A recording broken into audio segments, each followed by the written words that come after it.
move this.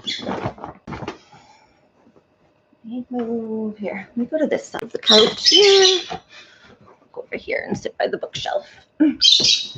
Hey guys, how's everyone doing? All right. So, welcome back to the channel. Hold on, let me go shut my door. I hate when my door is open.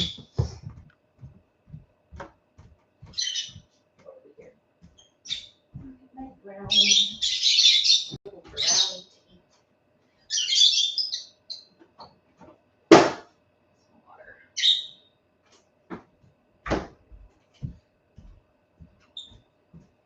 Okay, we're coming back.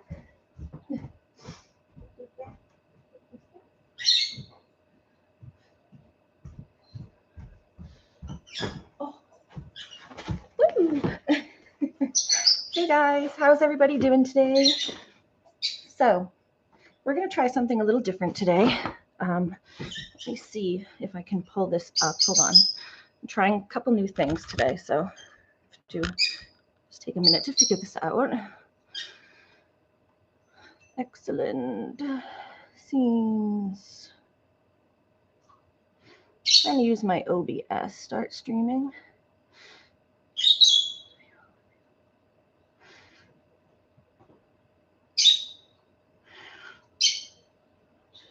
Virtual camera. No, I have to figure out how to use this OBS thing, but plus scene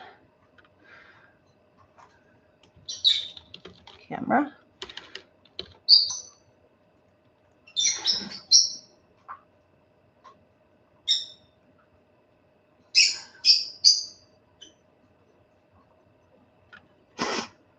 Hi, Christine. How are you?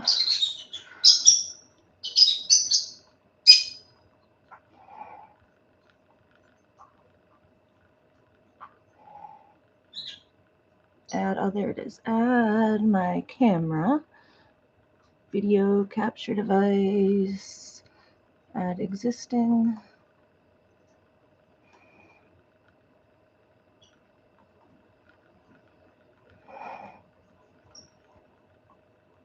Why isn't that not working? Hold on, just trying a few new things here.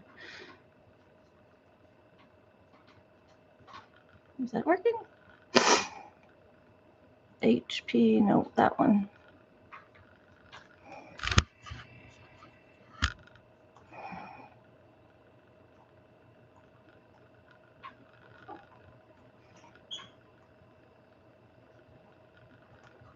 Is that gonna work?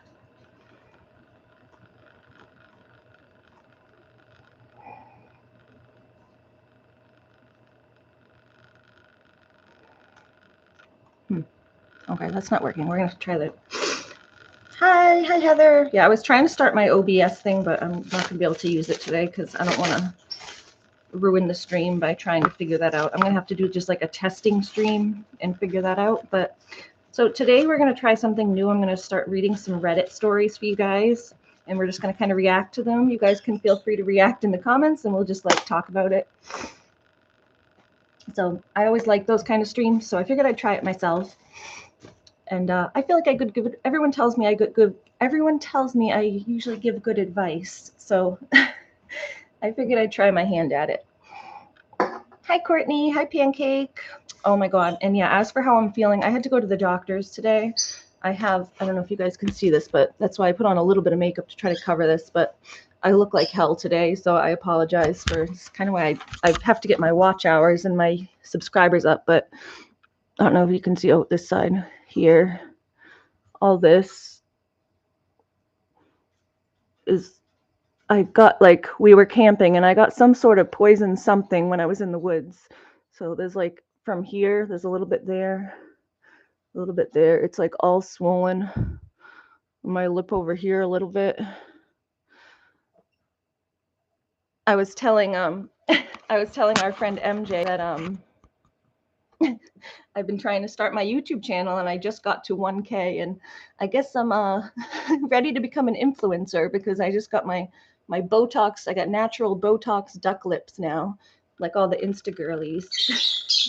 All the Insta girlies with their when they become influencers, they move to Hollywood and get filler injected. So, so I said, yeah, I'm an Insta girly now with my big duck lips. Loni's doing good. She was here a minute ago. There's Cat, Mr. Stratus.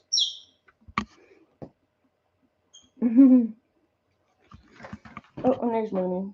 She's on the floor over there.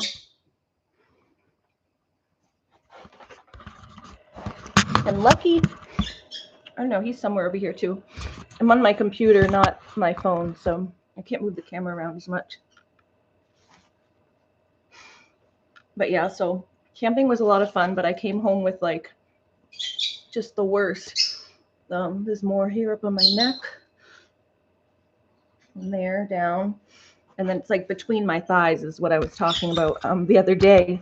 That's where it started, was like between my thighs. But this is just making my face, sorry, it's on this side. It looks different one in the camera, but I'm like getting mixed up because I look at my face in the camera and it looks like I'm trying to point to this side, but it's, but yeah, this over here is like just making my face look really swollen and icky. But it is what it is. Yeah, Lucky Baby's doing good. He's, you know, still being his crazy self, trying to sneak out all the time.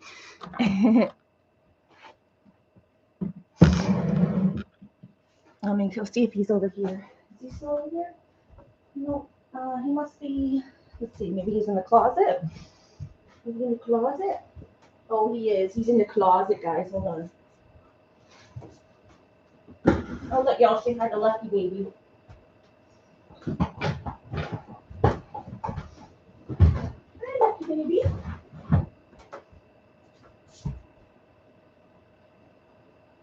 Here he is.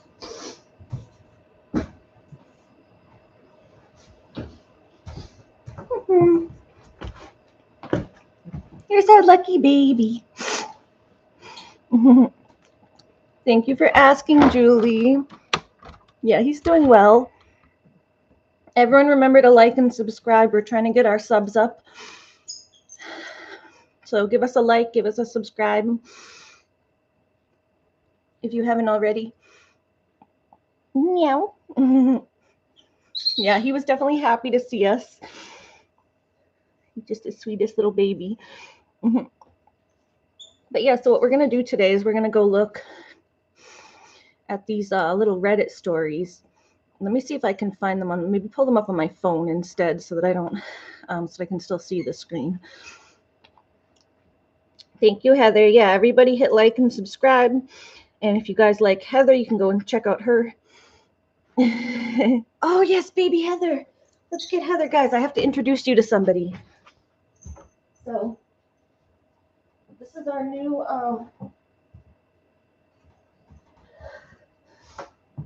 so if you guys don't know, Heather Butterfly Wings Crochet is a good friend of mine. She's another YouTuber. She's been growing like exponentially fast. I urged her to start a YouTube channel and she did, and she just took off. So she's doing awesome. But now that she has her own channel, she can't be over here as much.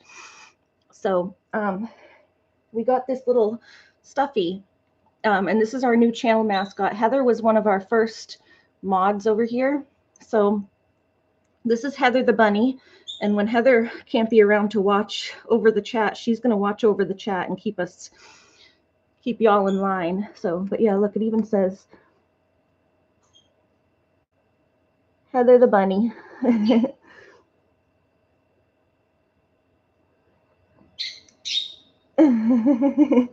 You love her, right? Isn't she cute? And she's got these big floppy ears that are so cute. Lucky's grabbing her. And then, yeah, it says Heather down here too on the tag. Heather the bunny is cute. Yeah. So we got Heather the bunny. And she's going to come out in the garden with us and hang out with us now. So she's our channel mascot, is Heather the bunny. And we also got this one. Well, we got this one for me too. We've got a fake Looney too. So if Looney ever acts up,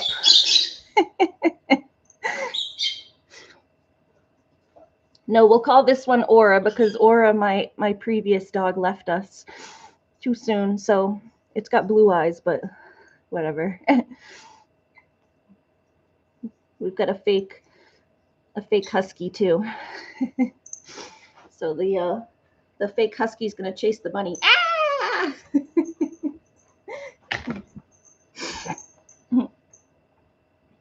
Oh, thank you, Courtney. Yeah, my that was my previous.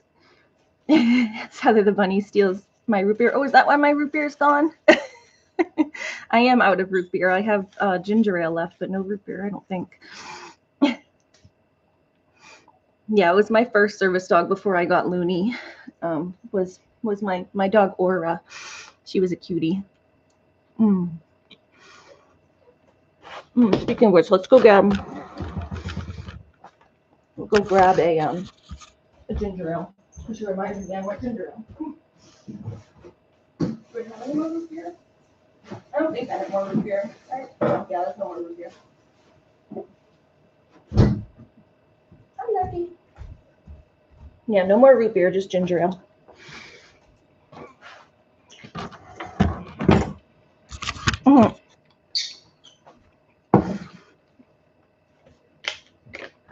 Heather the bunny naughty. She gonna steal all my root beers? That must be why I'm out. But yeah, this thing on my face is irritating me so much. I went to the doctor's today. I honestly should have gone yesterday, but I slept all day because of the Benadryl. I've been taking Benadryl around the clock because of this. It's been so itchy. This one is even like blistering.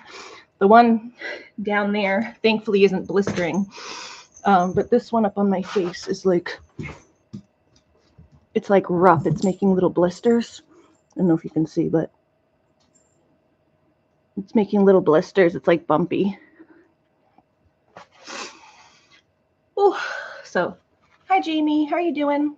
You're drinking your Dr. Pepper? Sorry, not your Dr. Pepper. So yeah, I had to go to the doctor's today. And even the doctors were like, I was like telling my mom, I'm like, this is going to be fun to explain to the doctors. And yeah, the doctors were like, when I explained to them, I was like, yeah, I went camping and couldn't find the toilet paper at night. So I went and wiped with like a bad leaf, I guess. I was like, I'm pretty sure it's not poison ivy because I do know what poison ivy and poison oak look like. I'm not that stupid. But I do have allergies, which I wasn't really thinking about. I have just summer and fall allergies to like just random plants in general. I never went and got like an allergy test. They do the scratch tests where they put like a thing and they scratch with different things and then they'll see what activates. So I never had anything like that done. So I don't know exactly what plants I'm allergic to, but I know I'm allergic to some of them. So it was probably just some sort of allergic reaction, but it got so itchy. And yeah, that's what, so the doctors put it down as like contact dermatitis basically, because even the doctors were like, poison ivy usually blisters more, and the ones on my thighs and stuff weren't blistering at all. This one's a little bit blistered, but it's more just like bumpy. They're not like water blisters or anything. It's just bumpy. So I don't know. All I know is it was irritating. Tomorrow the pharmacies were closed, so they gave me, because I got up so late with the Benadryls knocking me out. So they gave me dexamethasone tonight. Here. Tonight they gave me some dexamethasone. Where's my hair like? What's this? Tonight they gave me some dexamethasone. At the urgent care, they had it like in a little shot thing. They like press it to the back of your throat and just like squirt it down there. And then it's basically to hold me over until tomorrow when I can get to the pharmacy, because the pharmacies were closed. That was really nice of them, actually. Like usually doctors are just like, the pharmacies are closed, so you got to wait. But it was nice of them to actually give me something there at the hospital. So it's a little better. Hopefully I won't have to take any more Benadryl. It seems to be helping a little bit for now. I'm still a little bit itchy, but not anywhere like it was.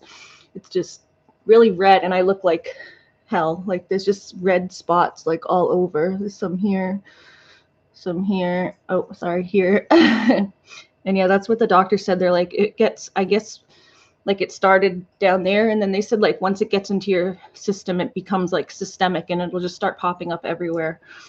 So they said even if I didn't like rub anywhere, like even if I didn't get the oils everywhere else, it can just get in your system and then just start popping up everywhere. So that's what we're dealing with today. Fun, fun, fun. Let me put my hat back on. My hair's a mess. But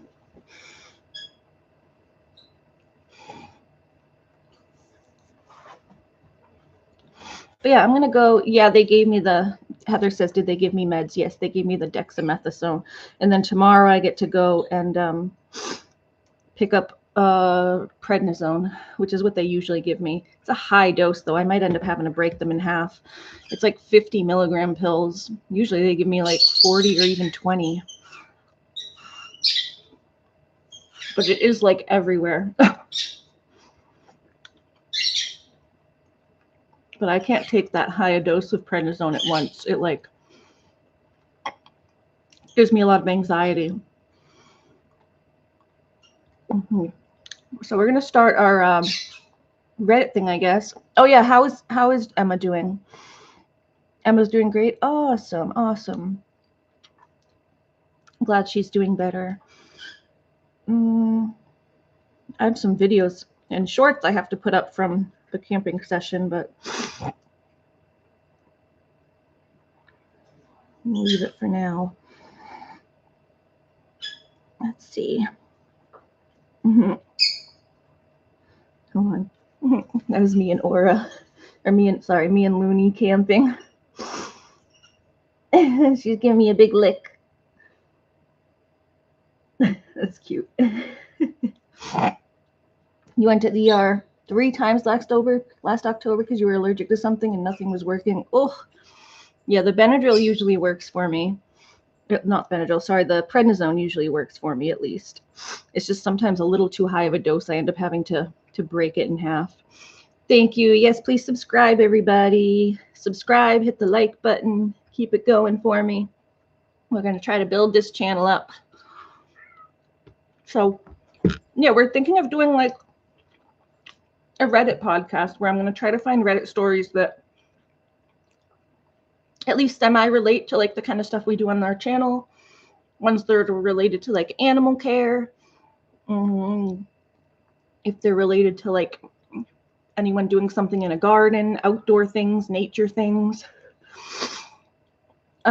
Just basic, try to keep it to like things that are at least somewhat related. But we can throw in some random ones now and then. So if anyone ever comes across some Reddit stories that they want me to read, something crazy, or even react to something of your own stories, let me know. You can post those in the comments or in the descriptions on my community wall. Yeah, I couldn't talk last night. My lips were like literally swollen. I sent MJ a picture. Hold on. Did I send you a picture too, kiddo? Sorry. Excuse me. Christine, we're not going to say that word on my channel. Sorry, Jamie. Like I said, I might slip up a couple times because it's just been habit now. But yeah, we are going to try not to say that word on my channel because it can be triggering for some people. But yeah, last night, Christine wanted me to chat, and I was like, and MJ too was calling me, and I'm like, girl, I can't talk. My lips are like, they were so swollen. That's what I was telling MJ. I have like natural Botox.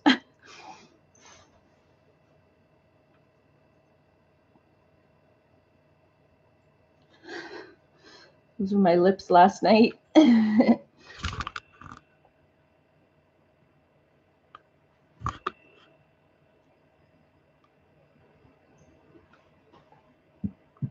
They're still a little swollen, but not that bad. And they were all like chapped and crap. They're not chapped anymore, at least. They were like cracking from how swollen they were. So it was just, yeah, it was ouchy. So it was just irritating me to talk when I can talk, but it was just like, it was pulling at my lips whenever I talked, like over here and over here in the corners. But it is a little better today. So, all right, let's go pull up those Reddit stories and see what we can do. Yeah, we're going to try to do like a little podcast, and then if people want to come on with me, I did send it to you. Yeah. So I'm going to do the first one by myself, and then like different times if we can have like a guest come on, like, and they can react with it with me. Like if Heather wants to come on and react to some of them, and MJ wants to come on and react to some of them, we can do that. So I think it'll be a little fun. I usually love listening to these types of streams, so I figured I'd try my hand at, and people always tell me I give good advice, so we'll see. I'm better at typing than coming up with words on the fly, though. That's part of my little like autism thing, is like words always flow better. My thoughts flow better through my fingers for some reason. I don't know, which is weird. Like, I think it's like that for a lot of autistic people, because they give the autistic people, like the lower functional autistic people, they give them like tablets, and then they like type what they want to say for the nonverbal people. And like, I can speak, but I do, like, I'm not completely nonverbal. I have little periods where I go nonverbal, but I do feel like I do communicate better through written language than vocal language. But we'll see how I do. Okay, so let's go to Reddit, and then we'll try to find some animal ones. So let's see. I'm just looking on my phone. We'll go AITA animals. Oh my goodness. Am I the asshole for euthanizing my daughter's emotional support animal for her own sake? Do you want to read that one? That one says, Lucky is saying, Mommy, I want to go outside and turn into a man. Yeah, not at night, buddy. Lucky, are you trying to be a little man?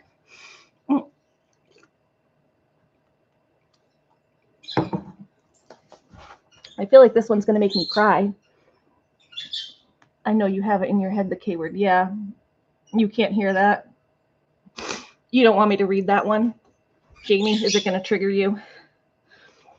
I mean, these are AITA, so the people, you don't want to hear anything too sad. Okay, let's find another one. I'll read that one another time because it does seem interesting. Like, oh my God, that one's like a big yikes. I feel like that one's going to make me cry too. Am I the a-hole for not giving my adopted daughter a stuffed animal for her high school graduation when both of my biological children got one? Am I the a-hole for officially disowning my son and telling him that he is an animal, just like his grandpa, and that he deserves to be locked up and forgotten?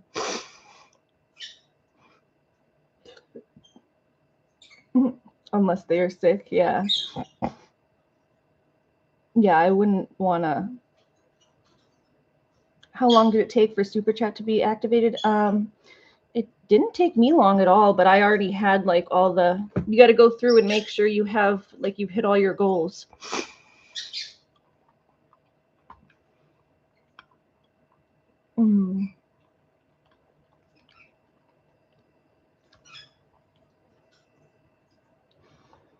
Here, let's see. All the colors.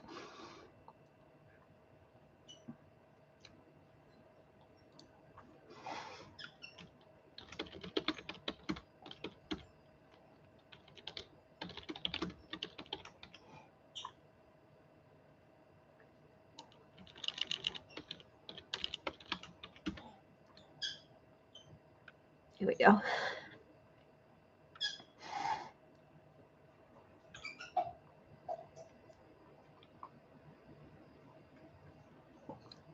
Exactly. Yeah, the AI, the a-hole ones are, sometimes they have stuff like that a little bit, but we'll see. Okay. Here's one. AITA for not helping my husband with the farm animals. We'll start with that one, okay? So here it is. AITA for not helping my husband with the farm animals. Okay, so am I the a-hole? My husband and I have a hobby farm with chickens and sheep, which he mainly takes care of, and I will on rare occasions. I haven't done much recently due to pregnancy and now recent birth. We have a 2.5-year-old and a 3-week-old newborn. My husband recently spoke with the neighbor who's bothered by the baaing of the sheep and told him he would try to get out there earlier to feed them. Birdies. Let me cover the birds. It's time for you guys to go to sleep anyway. Making a racket. You guys making a racket over here. You guys making a racket. Time to sleep, birdie birds. Time to sleep, birdie birds. I have the lights on because I'm streaming, so the birds think it's time to play. I just went and covered it. Hold on, it's still very broken. Trying to cover their cage a little bit so they know to go to sleep. You guys gotta go to sleep. You guys gotta go to sleep. There we go. All right. Oh, headed the bunny. Headed the bunny. You sit up here, Heather.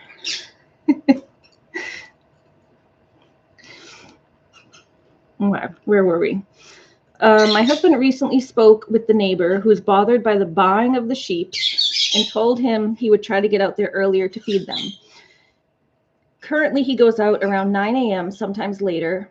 I get up early with the newborn about 6:30 for her feeding, and she also gets up once in the night for a feeding. My toddler wakes up between 6:30 and 7 on the weekend, and I get her out of bed once I'm done feeding the newborn. Then I proceed to take care of both kids in the morning, which includes diaper changes and making breakfast. Don't get animals if you can't take care of them. Yes, you asshole. Well, let's see. It depends on, like, is the husband, is it like her farm? Is it more like the husband's hobby? Well, no, it says her husband and I have a hobby farm. So I don't know if it's more the husband's thing. Like the animals for me are my thing. Like I wouldn't necessarily expect my mom or whatever, the people I live with, to be taking care of them. So let's see. She does. Sometimes when I'm not having a good day, she'll help take care of Mooney, but I shouldn't like expect that. So let's see. Read the whole thing and give her a chance. Wake his ass up. Did the birds miss you? Yes, they did. They've been talking to me a lot because they missed me. Okay. So it sounds like she's busy taking care of like most of the kids though. So I let my husband sleep in as he chooses to go to bed late, like 1 a.m. He does take the night shift of our newborn to feed her around 9:30, 10, helps get her to sleep, and then puts her in the room for me. He realistically does not need to go to bed at 1 a.m., sometimes 2 a.m., but he says he doesn't want to go to bed earlier as he watches TV or plays video games. Okay, so the husband is helping with the kids. So if he's helping with the kids, not just leaving it all to you, then you probably should help with the farm. The weekdays, now that I am mostly healed from giving birth, I have taken back over most days of taking the toddler to daycare, which is between 7 and 7:30 because it's right after she gets up. So that is the background. Recently, my husband asked if he does the sheep early during the week, if I could give him the weekends off and take care of the sheep on the weekend so he can sleep in. I snapped at him and said, "You want me to take care of 2 kids and the sheep in the morning?" And he was offended that I was offended that he even asked. I feel like I'm already doing a lot in the morning that he can wake up to go do the sheep and then go back to bed. He thinks I'm being unreasonable for not wanting to help. So the question, AI the a-hole for getting mad that he wants me to take care of the kids and the sheep in the morning so he can sleep in. Would really like some male feedback too.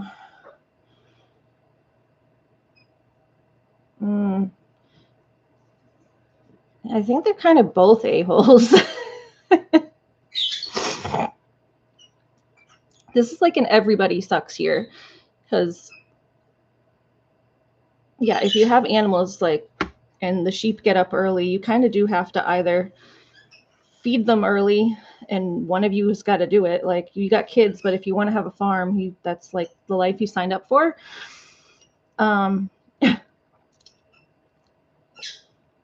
Or you can do what I do. Yeah, he's an ass for not getting up, but she's also a little bit of an asshole. Like, you can't expect to sleep in, but she also can't expect to not do anything to help either. So yeah, I think he's the bigger asshole. But I'm going to download Reddit. Oh, you don't have to download it. You just go to the website. This makes me want to do Paranoid and Cryptid Reddit stories. Yeah, go for it. See, it's fun. I like to read these things. You named her? Step up, husband. Do your job. Yeah, I mean, the woman also, like, just gave birth. She literally said she just healed from giving birth. Like, give her a little bit of time. She got to bounce back. But yeah, if anyone should be sleeping in, I would think it would be the wife who just had a child.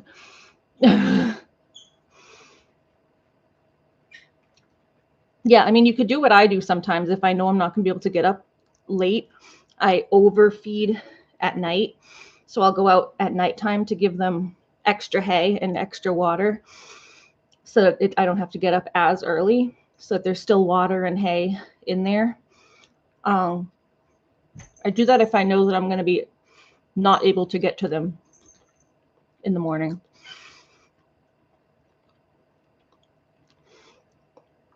You named Emma? Yeah, I'd say it's like a little bit of everyone sucks, but more the husband. So the comments, yeah, someone else says it too. Everyone, that's the top comment is also everyone sucks here. 9 a.m. is ridiculously late for tending to farm animals. If you want a hobby farm, you need to start acting like farmers. It's really, really uncool that apparently you were both letting this situation go until the neighbor complained. Those poor critters. You have sheep, a toddler, and a baby who are all getting up early. Nobody gets to sleep in for the duration. Maybe you can each do 1 day a week where one of you sleeps in and the other tends to all three. Outside of that, you both get up and you both get the work done. It's time for your husband to be an adult. This, if you're feeding the animals and giving them the appropriate attention, you cannot also be feeding the children and giving them appropriate attention. By all means, switch it up so you take turns doing either, but it's unreasonable for either of you to do all of it at the same time, especially when both children and animals have communicated to you that they need care earlier in the day, and this is caused in part by your husband's wind down routine. Yeah, I mean, the guy got to stop staying up all night if he guy's got to stop staying up all night if he like has animals at night. Like,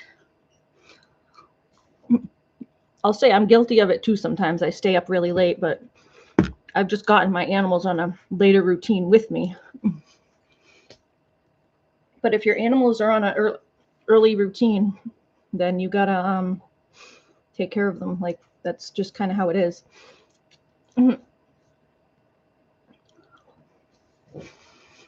But you can't let them be out there bawling and screaming for food.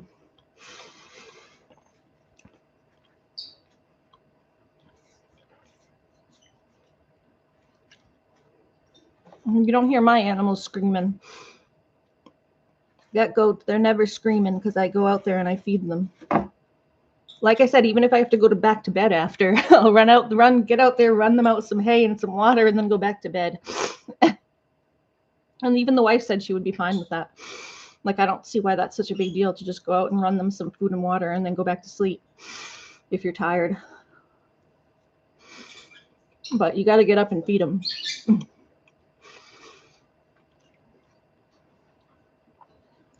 All right, let's try another one.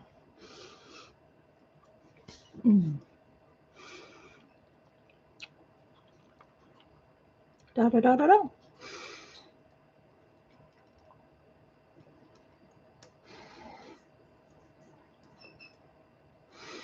Mm-hmm.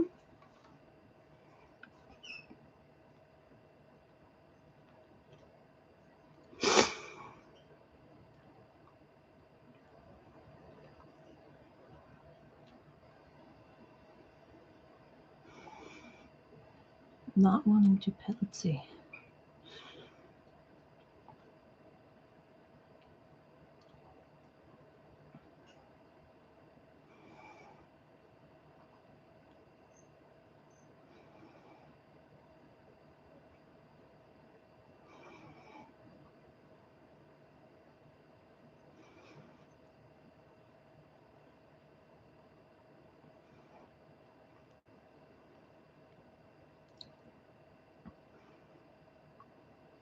Am I the a-hole for allowing my son to have several pets, but not my stepdaughter? Ooh, it's going to be some family drama. Oh, the let's not meet again stories. Oh, yeah, those are kind of fun. Let's never meet again.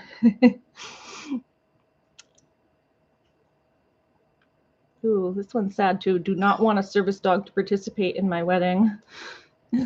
I've been there because I have a service dog, and it's always awkward when I'm going to like a wedding and I'm like, I got my service dog, and I'm like, how do I ask for her to come? I always feel awkward. It's fine when it's my family, my immediate family, like my immediate family knows, and they're like, okay, that's the fact that I have a service dog, and they know she's well behaved. But when I go to like anyone that's like slightly outside, like non-immediate family, it's always like, can I bring her? Should I bring her? Oh, hi, Yusente. Hi, just popping in to say hi. I don't have much service, but I love Reddit stories. Yeah, we're doing some animal-related Reddit stories, so I love them too. That's why I decided to start trying something new and see if we can do them. We're going to try to make it like a semi-regular thing, maybe like once a week or something. What day is it today? Sunday? Today's Sunday, I think, but we'll try maybe do them on like Saturdays or something, because I think Saturday's a better day than Sunday. I was just slept all day yesterday because I have this horrible allergic reaction thing. But yeah, good to see you, Yi. You can say hi to Joe if she's around. Not sure if you're going to be streaming too. Hi, Christine. Yeah, I get notifications for Reddit stories. They're so crazy. Yeah, people on here are nuts. I don't like go on here a lot, but I listen to them on YouTube. So I figured I'd story time Saturday. Yeah, I figured I'd try my hand at it because I like listening to them. I watch all of the like Reddit story podcasts. I watch Two Hot Takes does them. They're pretty good. Smosh does them. Smosh reads Reddit stories. I don't watch Smosh's other stuff because they've been around like forever, but I just watched their Reddit stories one. I know they do like Smosh games and like a bunch of other little things, but I just watched the Reddit stories one. What's the other one? It's Two Hot Takes' dad. The girl from Two Hot Takes, her dad runs one too. Oh, Father Knows Something podcast. They do them. It's the girl from Two Hot Takes. She set her dad up with a podcast too. And then I don't know, there's a few other ones that I watch, but they're fun to watch. Smosh Reddit stories are the best too. Yeah, exactly. So there's a few of them that I watch. So figured I'd try my hand at it. People tell me I give good advice, but I'm not as good at speaking as I am at writing. Smosh used to be your favorite thing as a teenager. Yeah, I was never into them when I was young. I didn't watch a lot of YouTube when I was younger, but I've heard, yeah, they've been around like forever. Like they're like the OG of OG YouTubers. Are you a bouncer? What are you doing? A delinquent in the house? Is everything okay with me? You say hi to you guys, but you know if you would see it. Oh, I'm not going to get involved there. Hi, Tara. Hi, Courtney.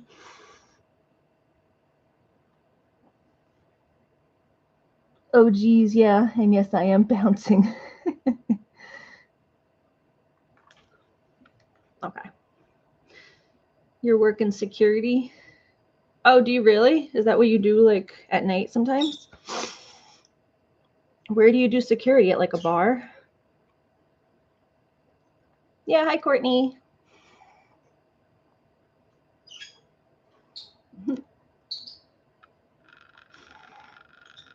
Lady TJ. Lady TJ, do you want a mod? You do good over at Heather's channel. I could use another mod. And Yisente too, if you want to. Can make you guys mods. I know you're not here a lot, but there you go. I'll put you as a mod. It's good to have. I only have like a couple, so.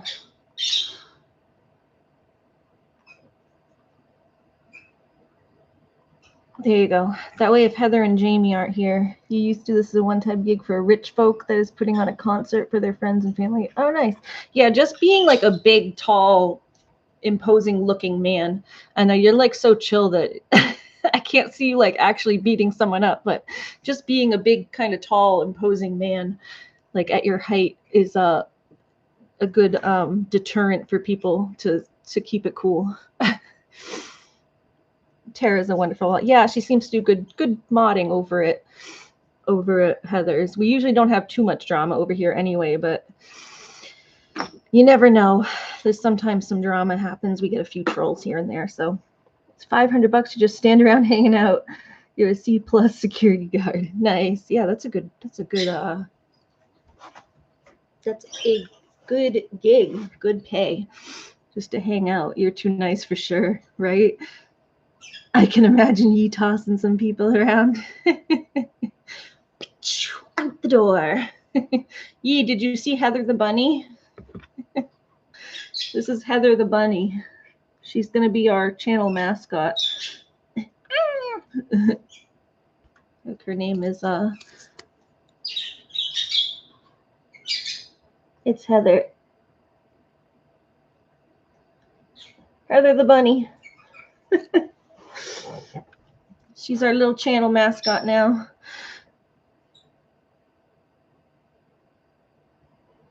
Yeah, I got her for Heather initially, but Heather doesn't like to give her address out, so I can't mail it to Heather, so she's just going to stay with me. But she's Heather's bunny, Heather the bunny. All right, here, we're going to read this one now, all right? We're going to start reading. I'll stop reading the chat. All right, this one is AI the a-hole for allowing my son to have several pets, but not my stepdaughter. So a little bit of favoritism there. That's not really nice. My son, 17, is autistic, like me. And his special interest has always been animals and their behavior and care. He never liked kids shows, and he'd only ever watch Animal Planet. At 4 years old, he was much better with animals than I was, and even wound up reminding me not to approach random dogs a few times. Yeah, that's cool that your service is working. Gives you something to do while you're just standing around. Let me try to move this down a little bit so you can see Heather the bunny. So you can't like lift her up while I'm... So at age 7, let's see. Yep, autistic like me, autistic like you, autistic like MJ.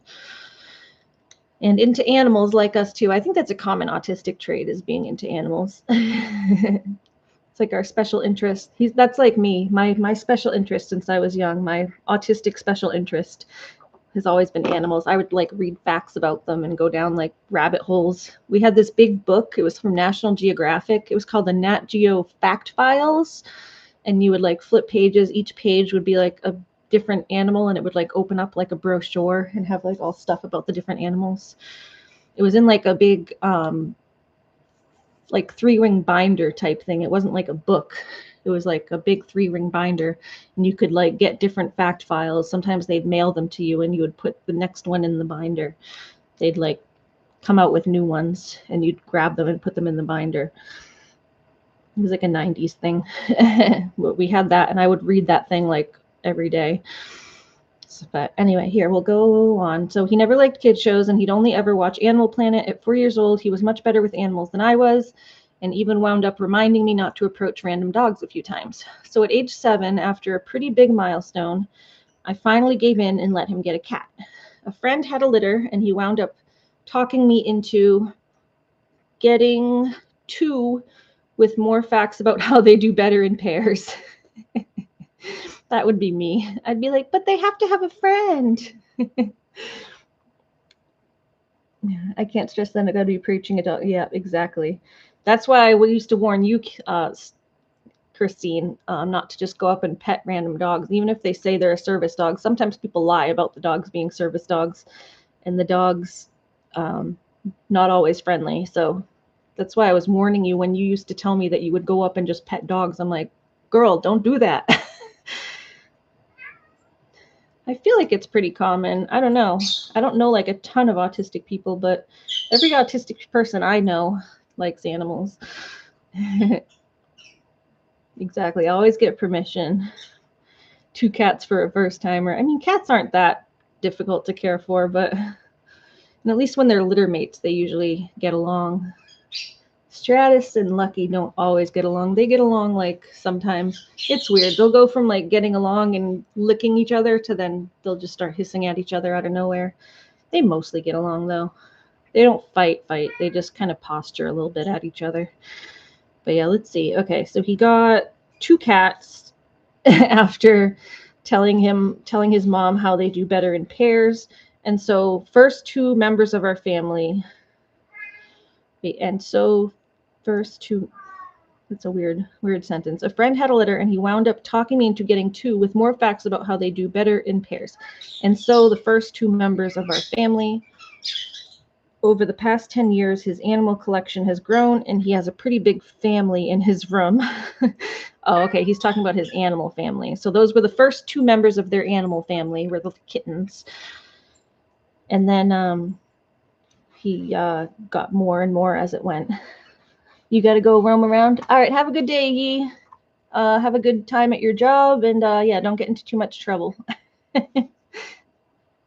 No, that's Stratus.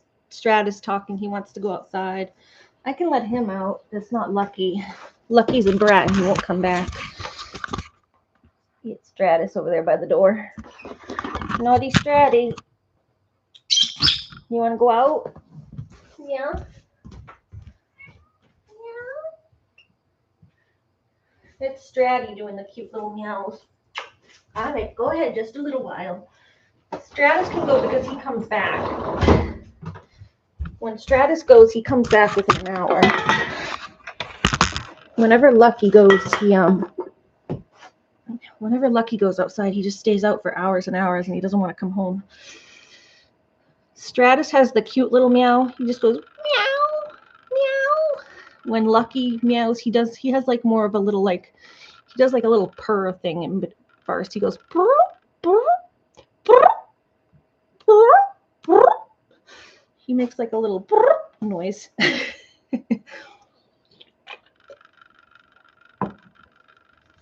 Their meows are different. Stratus has the cute little, perfect little kitty meow. Meow, meow. Lucky makes little purrs. Little purr meows. Okay, so let's see. Oh, he pays for them himself. Let's see. Okay, so he started with the 2 kittens, and now it says he has, over the past 10 years, his animal collection has grown, and he has a pretty big family in his room. So he's got a whole animal family in his room, like me. He's 17 now, but this started when he was like 4 or 5. Oh, no, 7, at age 7. Okay, so at age 7, he got the cats. It's been 10 years later, and he's got like a bunch of animals now. He pays for them himself. I technically pay for them, but he spends all his pocket money on them.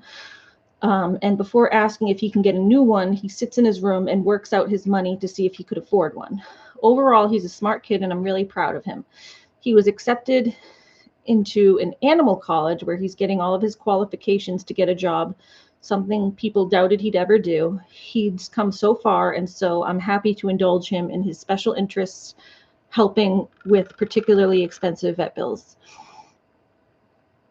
6 years ago, though, I finally got back into dating, and I've been married for a little over 4 years now. Oh, excuse me. Tara, you will love Lucky. Oh, yeah, have you met Lucky? You'll see him. He's around. I hear what you keep wanting to say to me. Yeah, don't worry about it. Let me see what that was. Yeah, we're not going to say that on this channel anymore. It might come out accidentally, but if it does, I apologize. That word's staying off the channel. So don't bring it up. We don't want to trigger Jamie. All right, hold on. Sorry, my eyes are getting stuff in my eye. Okay, 6 years ago, I finally got back into dating, and I've been married for a little over 4 years now. My husband has a teenage daughter, and she's relatively sweet. Relatively sweet. She didn't adjust to her father being in a new relationship very well, but we've gotten along more and more over the years. No problem, Jamie. She's been pretty interested in my son's pets and has asked if for a few already. The thing is, there's 50-50 custody, and so she spends every other week with her mom. My son's deal is he does all of the care, and she wouldn't be able to if she spends a week at her mother's. Not to mention, she wants a hamster and practically refuses to research, which is upsetting to my son, as hamster neglect is incredibly common. She's angry because we're being unfair. I explained that we aren't. She needs to be here to look after her pet. She claims we're treating them differently, and my husband thinks we should just buy her one and do the care while she's not here. It's also well known hamsters don't make good pets. You can't do much with them. Not to mention, she doesn't have a job and is currently spending all her allowance on herself, so she probably wouldn't pay for the hamster. We have family dogs and family cats, as well as my son's cat and his dog, who spend a lot of time with the family, so it's not like she never sees pets. My son also likes handling his animals, so she can play with some of his friendlier pets. It's not like we're giving her options. Oh, it's not like we aren't giving her options, but still she claims that she hates us, and my son is obviously our favorite. She also told him he ruined her life, which has upset him a bit. Am I the a-hole? I don't really want to give in to her, but we might anyway. I don't necessarily think they're the a-hole. Their reasoning, at first I thought it was like a little bit of favoritism, but their reasoning actually sounds like pretty like understandable. Why doesn't the daughter ask her like mother that she also stays with 50-50 to get a pet? Like if they don't want a pet here, she could ask her mom if she could have a pet on her side. Or like, I guess maybe if she planned to do the research, she could take it, like you can move a hamster in a travel cage if you were willing to get like 2 setups. I don't know how much the hamster would like that, but if you had like a setup at your mom's house and a setup at your step-parents' house, you could transport them.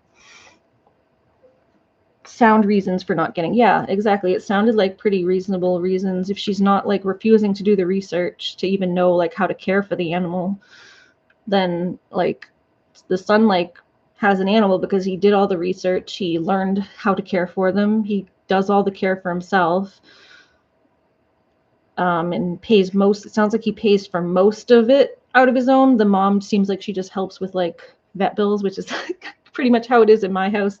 I do like all of the basic care for my animals, but if I run into like expensive vet bills, my mom helps me out. So yeah, it does seem like pretty reasonable reason. And yeah, it's not like she doesn't have the ability to be around pets. They have family animals. She said they have family pets. Like the son has his own pets, but then it said they have a family dog and family cat. So they already essentially have pets. Like your family pet is for the whole family to enjoy. So like, why doesn't she just enjoy the pets that are part of the family? And then when she gets a little older, if she's able to, she can get her own pet, like when she's able to actually care for it and stuff. What is she, only 14, it said? I think she's like 14. Husband, oh, did it say how old she is? She said she has a teenage daughter. I thought they said maybe she was 14, but maybe I misread that. Yeah, I don't think it says the age. She's a teenager. It sounds like she's a young teenager, though, and just from the vibe I'm getting like 14, 15-year-old vibes. Yeah, I don't know. It sounds pretty reasonable. I wouldn't say they're an a-hole.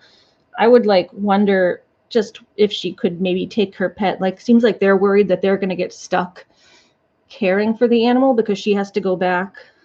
Yeah, once her living situation is more stable, it seems like they're worried that they're going to just get stuck caring for this hamster while the girl travels back and forth to her other parents. But I mean, she could ask her mom, because her mom lives on the other side, like she's 50-50 custody. So this is the stepmom, it sounds like. But she could ask her biological mom, who she's also with 50-50, if she wants to have the hamster at her house, and if the biological regular mom will care for the hamster when she's at the step-parent's house. Like, why doesn't she tell her mom that she hates her mom, like, for not letting her have an animal?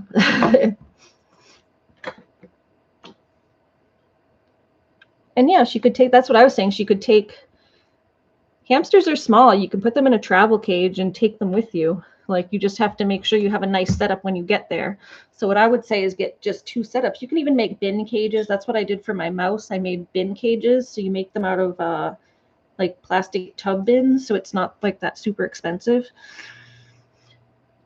Or if they have money, they can just buy 2 setups. You would just have to buy 2 different setups so that you're not like dismantling and having to move this whole big setup. And then you just put the hamster in a travel cage and take them over to your other parents' house and put them in their other setup. Like, you just have 2 setups.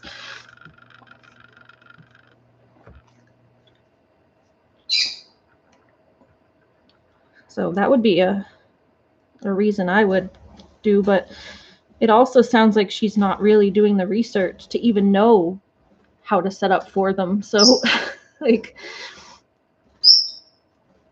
she ain't thinking about 2 setups if she doesn't even know how to do 1 setup. TJ, your nephew's autistic? Oh, did she say she had an autistic nephew? But yeah, once she had that's the birds flapping. They do little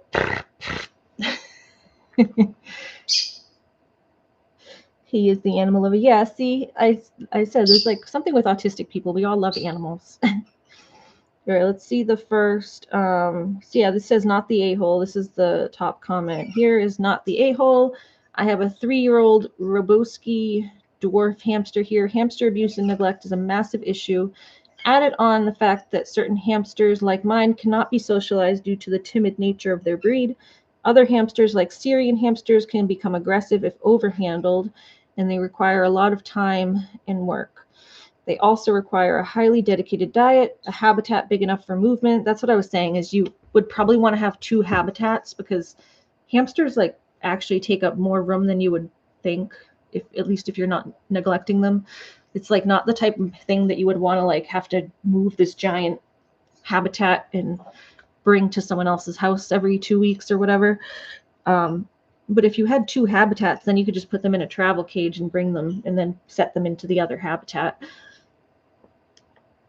So you'd probably have to have 2 habitats, but if they can't do that, then yeah, they got to wait until they're in a more stable situation. Or if the mom, the actual mom, biological mom, is willing to take care of it when she's out of town with her step family and her dad. But it sounds like the step family already has too many animals that they can't take on like another one that they have to care for while she's out of town.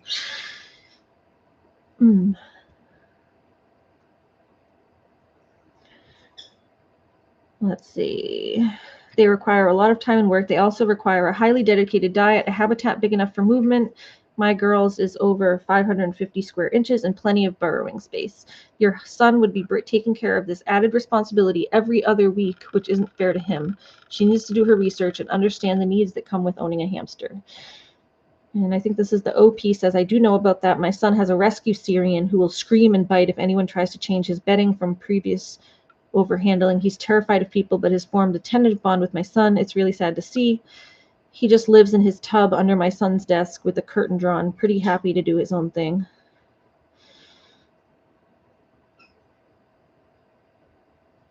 So this is someone says, so what else have you suggested your stepdaughter could get instead to feel like a full member of the family? The thing is, this has got to feel to her like she's not a full member of the family with the same rights as your son. She's basically being punished for her parents being divorced.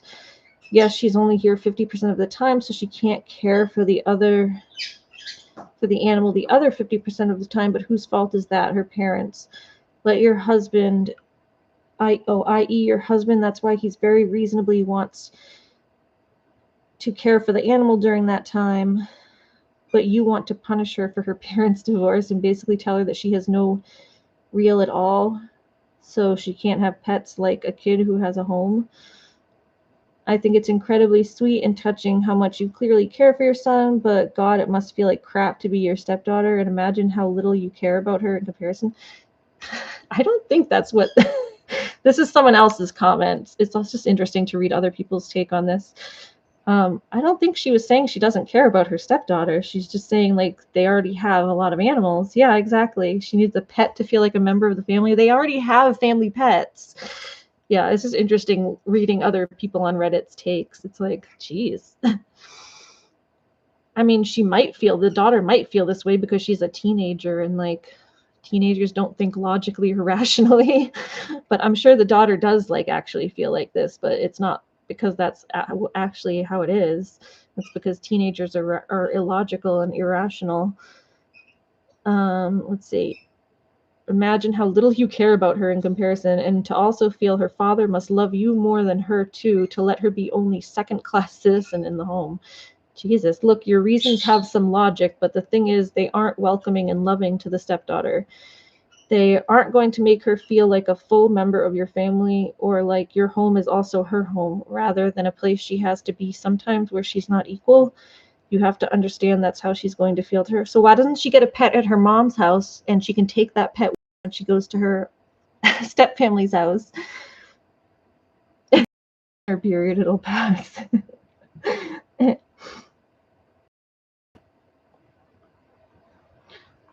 Some people say to me to not use an excuse for your attitude and behavior.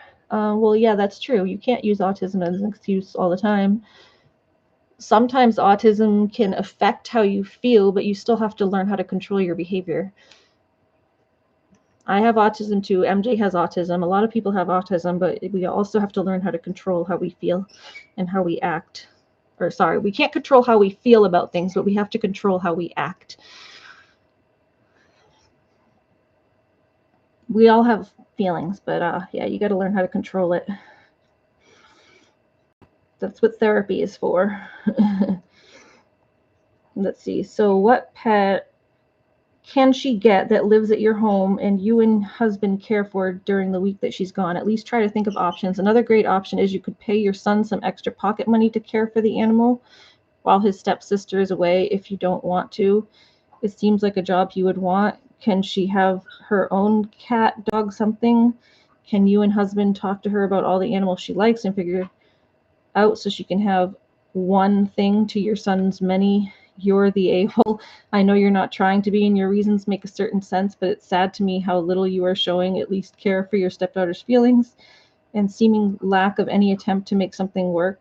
They were trying to make something work. They offered her to like play with the son's animals, and you don't need your own animal. It doesn't need to be yours. They have family animals.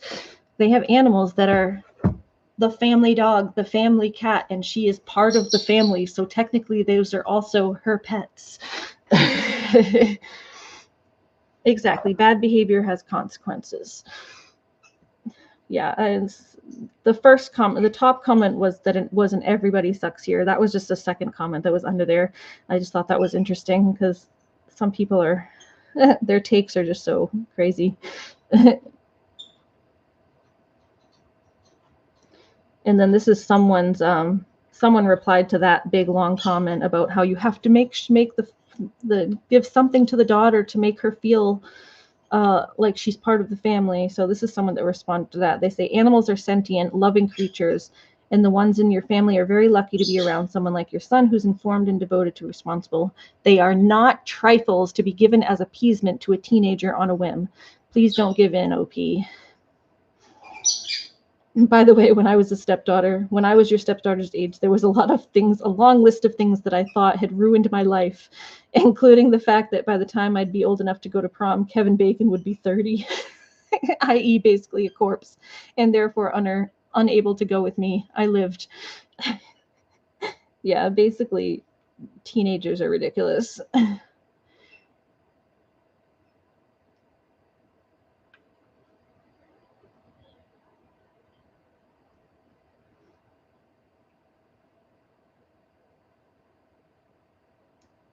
Yeah, I thought it was favoritism as for exactly. I thought it was favoritism at first too when I just read the title, but after reading it, it's like, no, there's a valid reason that that she can't have her own specific pet, but they do have family animals. Like, it's not like she can't enjoy the family animals. It sounds like they already have enough animals in the family that taking care of another one is a lot. If she wants a pet, she should go ask her mom and do it at her mom's house where maybe they don't have as many pets already. Like, get your mom to care for the pet while you're gone, or take it with you. Get your own pet at your mom's house and then take it with you when you go to your step family's house, and then take it back and go back and forth. A family zoo, yeah, like me. I got 9 animals over here, so I know how that is. TJ, did you meet Lucky? Is Lucky over here? Did you meet Lucky? Is he here? Yes, he's here. Meet Lucky. Lucky.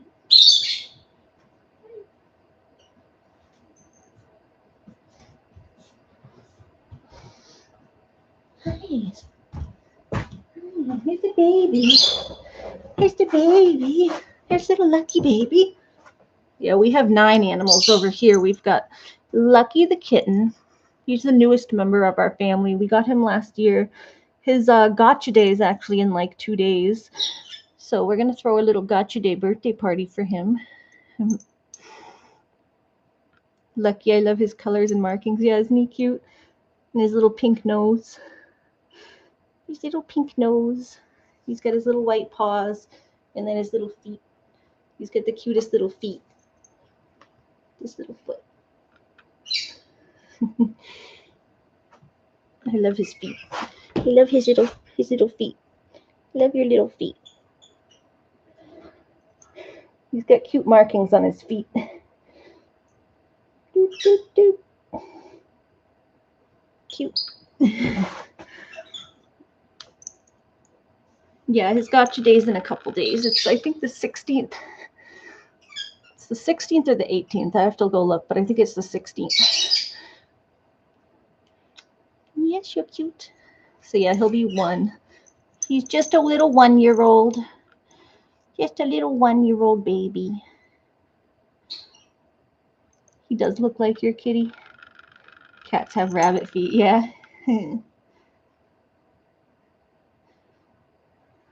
You have a cat that looks like him? Oh. He has different color toe beans. little beans. He's got 1 bean that's black. He's got a black bean and a pink bean and a black bean and a pink bean.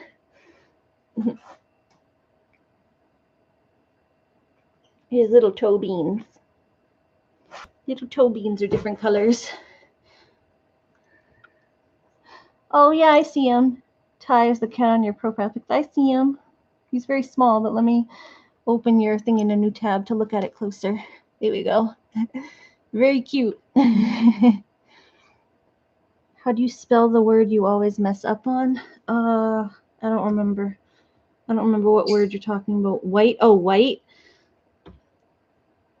She always messes up the word white. She spells it. It's W-H-I-T-E, like that. She spells it like white. That's how you spell it. You spell it like that, but it's W-H-I-T-E. Remember W and height, like a kite. W height. Height, like a kite. H-I-T-E instead of K-I-T-E. Oh, he's giving me hugs. Huggles. Huggles. She spells white like light. Light white. Sorry, my shoulder hurts. Heather, this is the hat that you predicted, remember?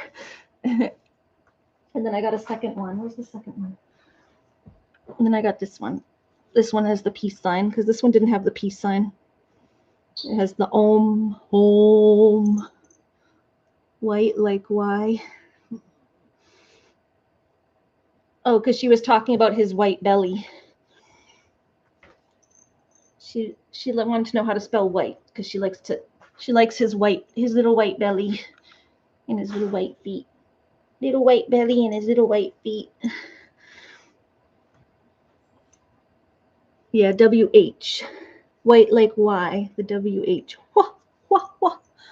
White. And then ite like a kite. I say ite like a kite.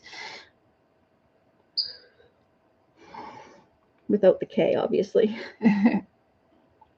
You're so sweet. Oh, you're so sweet. Little baby. But yeah, this is the other one. It's got stripes on the inside. The lining of it's cool looking.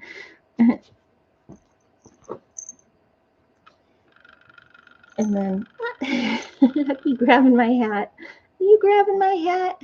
Don't grab my hat.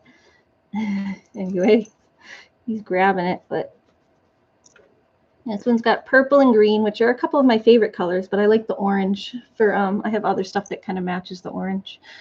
Lucky has a white belly, little white belly. I'm grabbing everything.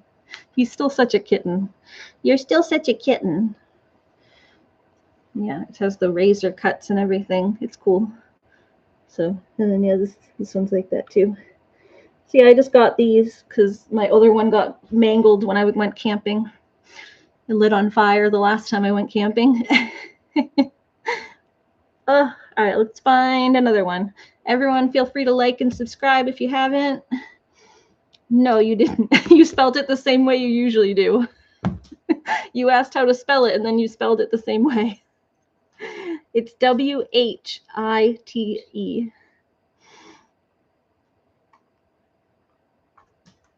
W-H-I-T-E.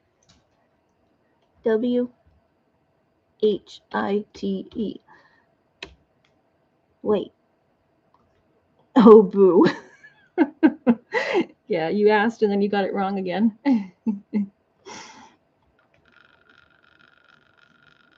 White. Yep, there you go. You got it. There you go, sweetie. She got it. She got it. Let's move that over there so my couch isn't so messy. Lucky, you want to play with Heather? You want to play with Heather the bunny? Go. You play with Heather the bunny. You play with Heather the bunny. You play with Heather the bunny. The baby. All right, let's find another one.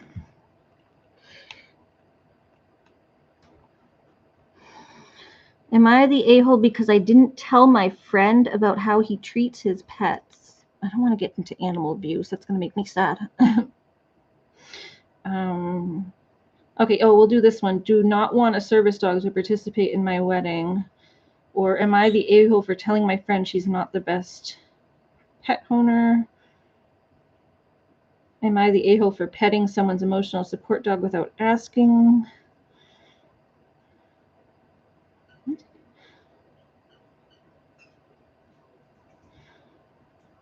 Refuse to live. Okay, there's a couple service dog ones. We'll read those. Let's see.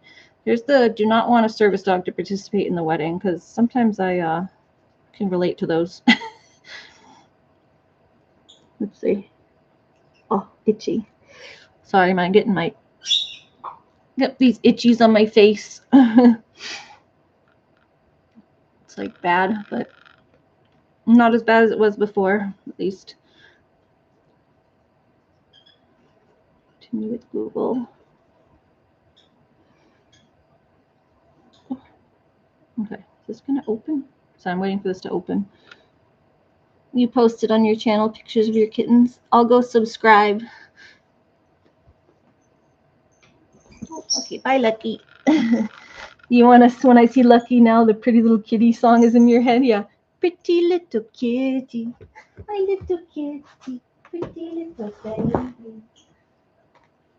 We sing Lucky, the pretty little baby song. His feet, love his feet. The pretty little baby, my little Lucky, pretty little baby. Pretty little baby. Mwah. Love him. We love him, we love him, we love him. All right. AI the a-hole. Am I the a-hole? I do not want a service dog to participate in my wedding. Throwaway. I'm a 28 female. I'm getting married in the spring. I've asked You sing that to your cat. Her name is Baby. Oh my God, that's perfect. Pretty little baby. That is perfect, Jamie. Your cat's name is actually Baby. So you have a pretty little baby. My little Lucky, pretty little Lucky. He's so cute. He's so soft. He feels like a baby. He's still got baby soft fur. All right, you going? Go ahead, baby. He'll be singing it for your cats also. Nice. All right. I, 28F, female, am getting married in the spring. I've asked one of my best friends to be one of my bridesmaids. She has a service dog for PTSD. I respect her dog and am glad she has it in her life. My fiance and I don't particularly care for dogs, and we've decided that we don't want her service dog in our photos or in the ceremony. I mean, you can keep them out of the photos. I don't know, the ceremony is kind of like she's just going to be there. When I asked her, she got excited and immediately said her dog could wear something to match the rest of the bridesmaids. That's when I explained that the dog could come to the wedding but wouldn't be an active participant in the day. We don't want it in photos or in the ceremony. It could go to photos but not be in them. It'll be off to the side for the 10 to 15-minute ceremony. This sounds reasonable, actually. Like, I did this kind of the same thing. I actually didn't even ask necessarily because I wasn't sure. So I just had my dog sit off to the side while we were doing photos. I had my hand on her leash, and I just kept my hand down. And then I had her go sit so that my hand kind of looked natural, and they could edit the leash out of my hand if they needed to. And then I had her sit away from me. But the photographer did a photo where they captured her anyway. She was just off to the side.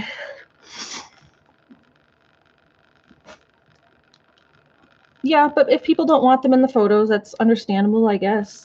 It's their wedding photos. They decide what they want in their photos. But to just have the dog, they could just have the dog sit off to the side. It's not a big deal. I would say that's somewhat reasonable. They didn't say the dog couldn't come to the wedding. They just said they didn't want it in the photos. I don't know about the ceremony, because the ceremony, usually there's people walking, and she would be walking with her service dog. So, I don't know. I don't know about that part, but the photos part seems reasonable.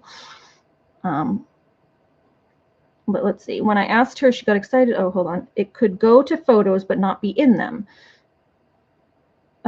It'll be off to the side for the 10 to 15-minute ceremony. In preliminary discussions with our photographer, we've brought this up. She did not take it well, called me an a-hole and ableist, and it was not a constructive conversation after the ask. She hasn't accepted my offer to be a bridesmaid, but also hasn't declined formally. Am I the a-hole?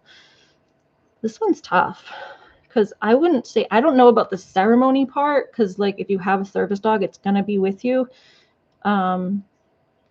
If you're a bridesmaid, you're going to be standing there for the ceremony, and the dog is usually with you. You can have them kind of tuck behind your leg a little bit, so at least they're not obtrusive, but service dogs aren't usually obtrusive. That's the whole thing, is they kind of just sit and they stay out of the way.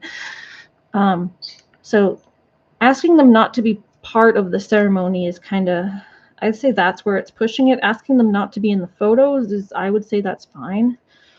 I wouldn't call someone an a-hole for that.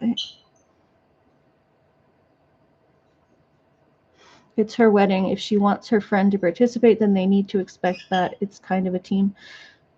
Yeah. Yeah, I would say for the ceremony part, she has to, the bridesmaid is a little bit of an a-hole for expecting the dog not to be part of the ceremony. If she wants the girl to be her bridesmaid, then the girl has a service dog. The service dog's going to be there. Asking it not to be in the photos, to just because there's ways to get the dog out of the photos if they need to. You can still have the dog and have it just it's pretty easy to capture a photo, and you can crop it in where the dog isn't in it. Let me see if I can pull up where mine is. Hold on, I'll show you guys. Try to pull up my photo from the wedding.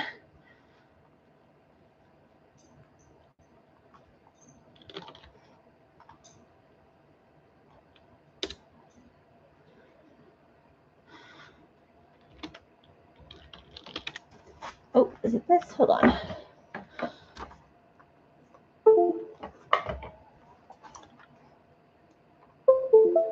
I'll try to see. One sec.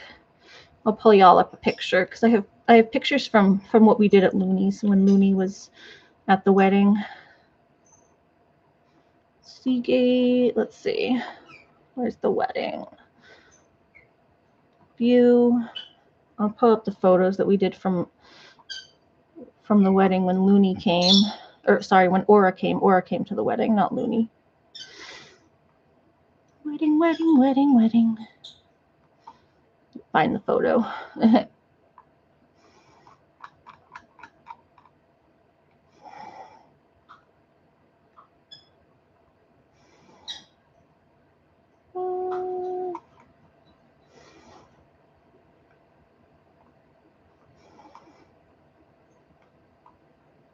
Pictures, photos.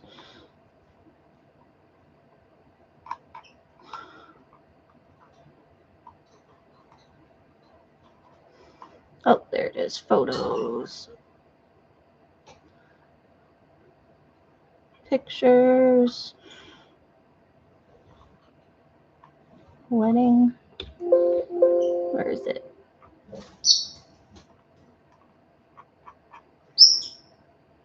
Hold on, I'm just going to find you a photo.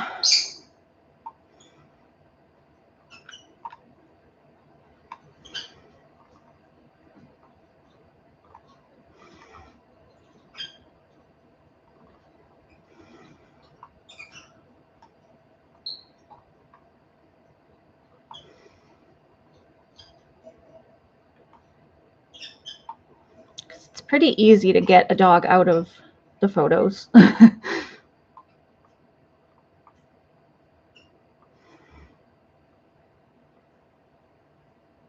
Let's see, where is it? Where is it? Where is it?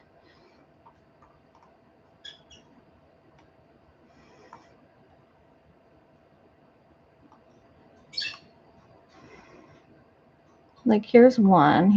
This was from the this wasn't the wedding, but it was the bridal shower.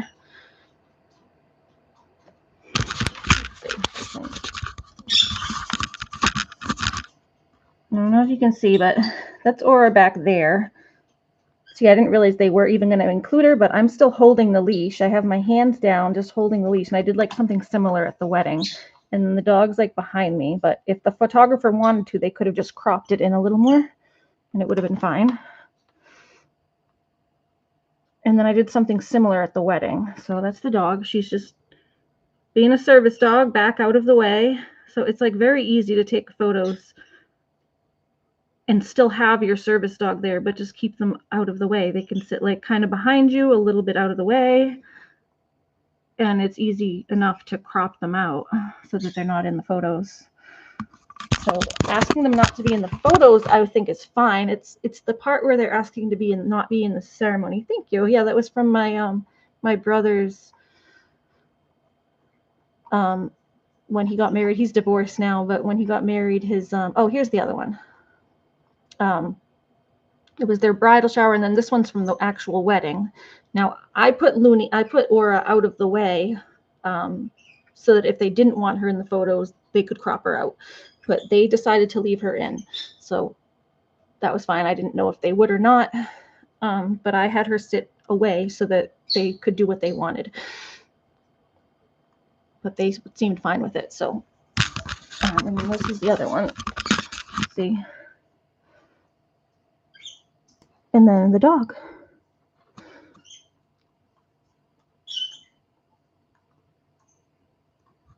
But see, if you zoom in, you could like very easily crop that out, and then you just have to use like a tool and you can just blur that. You know, like with Photoshop, it's very easy to get rid of the leash.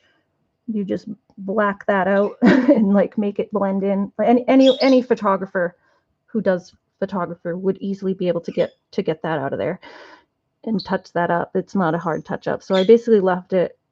I'm a photographer myself. I do photography, so I kind of knew like how to position things so that it looks natural. My arm's just hanging down. It doesn't look like I'm like holding the leash. You know, I'm not like holding the leash up here or whatever, or down here in like a weird way. I just left my arm hanging so it looks natural. And then the dog is like out of the way. So that was my sweet little Aura girl.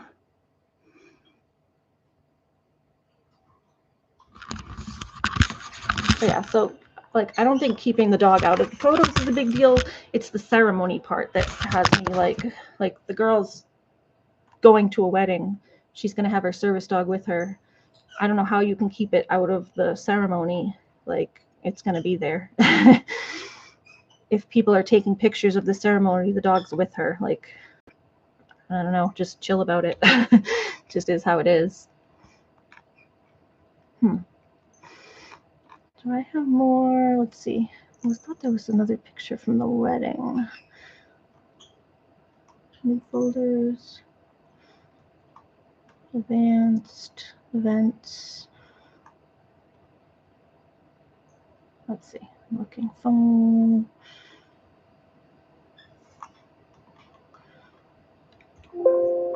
Let's see.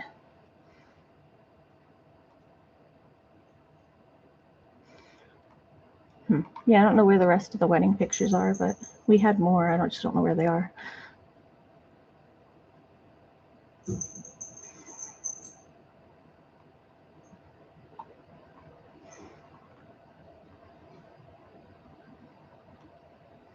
But anyway, yeah, those are a couple. Is the dog walking down the aisle with her? Yeah, that's what I'm wondering if, because when you do the ceremony, usually the bridesmaids all walk down. Like everyone like in the wedding party will walk down and get seated, or they stand like on the side and the front. It depends on how you're running your wedding, but all the ones I've seen, like they like have everyone kind of walk in, like all the guests are seated and then the wedding party walks in and like goes off to the sides, like the bridesmaid on one side and the groomsmen on another side, and then the bride will come down with the groom waiting in the front. So I don't know. The part that is a little bit iffy is the like trying to keep the dog out of the ceremony itself, because like the girl has a service dog. Like you kind of can't help it if she's gonna be walking down the aisle and part of the ceremony. Like she has her dog. Like what are you gonna do with the dog while she's, they're like, oh, it's only 10 to 15 minutes. Yeah, but what is she gonna do with the dog? Have someone else hold it? I don't know.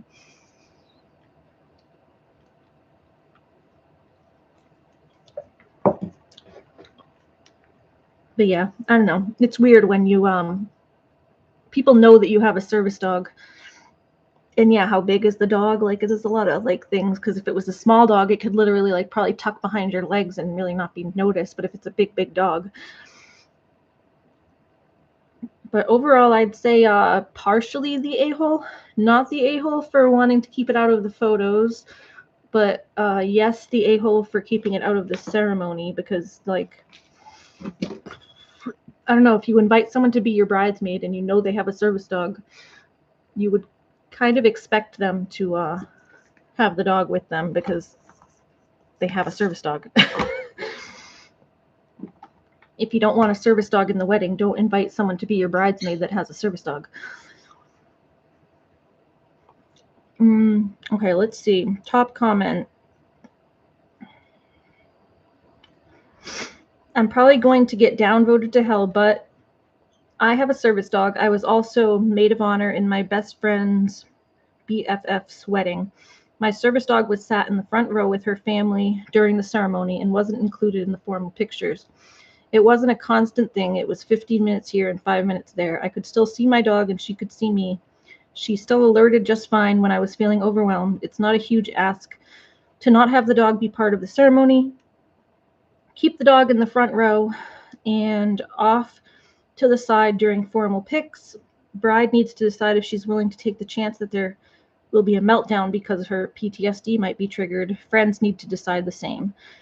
I felt the same way. Although they'll be with people they generally know or in theory in a safe place, not going against a service dog. But for a few minutes for pictures when the dog is still allowed to be within range, I don't think it's a huge ask. See, if like it depends on It's for PTSD.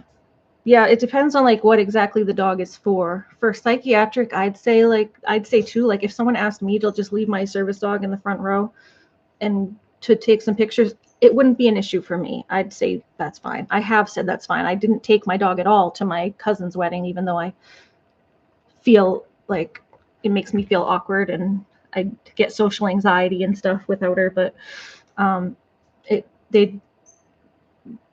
actually, my mom kind of lied to me. She said that they didn't want the service dog there, but then when I got there, my cousin was like, "Oh, where's your dog?" So my mom lied to me and told me that they didn't want the service dog there, but it is a service dog. It's a service dog for PTSD. At least that's what they're saying in the post. But yeah, I'd say like for physical things, you can't invite someone who has a physical issue that like they need their service dog with them to like move. Like if it was a guide dog, like guiding a blind person, I'd be like, dude, you are such an a-hole. Like you can't do that. But like, yeah, it depends on what the dog is for. And I get like it shouldn't, like maybe it is a little ableist to say like, oh, your issues as a person with PTSD aren't as bad as like a person who has this person and you don't need your dog as much. But I don't know, there is kind of like that line where it's like things aren't so they're a little more gray than black and white. So for like physical, I'd be like, you're welcome, because they can sense an incoming medical emergency, or guiding them if they're blind. Psychiatric, it's not life or death. Exactly. Yeah, that's kind of how I feel about it. Like if people ask me not to bring my service dog, at that point, I'm kind of like my service dog is for like, she helps me with my social anxiety and stuff because of my autism. And I feel like I would have more social anxiety if I brought her knowing people don't want her there. Like then it would just make me feel even worse and like more antsy and socially awkward to know that like I'm bringing something that's not wanted. So, or alert them if they're going to have a seizure, that dog needs to be there. Exactly. So it does depend on what the dog is for. I don't know how bad her PTSD is, if she like gets constantly triggered, but for a basic psychiatric service dog, I'd say like being able to leave them with a family member in the front row or something for a few minutes during the ceremony probably wouldn't be that big a deal. I do think maybe like, that's why I said like a soft, you're the a-hole for not wanting the dog in the ceremony, because we're not like the ones to decide how much someone needs their service dog. It's not my place to decide how much someone needs their service dog or not. So I'd just give like a soft you're the a-hole, but not a you're the a-hole for the pictures, because the pictures are like very easy to keep a service dog out of the pictures. Like you can even still be holding your service dog and keep them out of the pictures if you need to. So it's not a big deal. But yeah, I'd say like soft a-hole on the ceremony one, depending on what the person needs their service dog for and how often they need it, which isn't my place to decide. All right, let's see. PTSD is very nuanced. Being at ease in your surrounding isn't a guarantee that triggers won't happen. Obviously, I can't speak for OP, but mine gets triggered in unexpected ways, regardless of where I am or who I'm with. Yeah, so that's kind of what my point is, that it's not my place to decide how much someone needs their service dog or when and where they need it. Oh, I don't care about the picture. I just say the dog needs a doggy suit or dressed like a girl. Yeah, Looney, we called her the flower dog. Or sorry, I keep saying Looney because she's my dog I have now, but we decorated my car. My sister-in-law, I think my sister-in-law was happy to have the dog there. She decorated my car saying bridesmaid and flower dog. We put a bow tie on my stepfather-in-law's dog, and we got Aura a matching, the colors were black and purple, so I got her a black and purple service dog vest. It was just a cheap one, but it still at least matched, so she matched the wedding colors and stuff. So she wouldn't like stand out like a sore thumb in a bright red vest. So we had her match the colors and everything. But yeah, okay, soft, you're the a-hole on that one. Let's see. All right, will go back. How do I get this? How do I go back?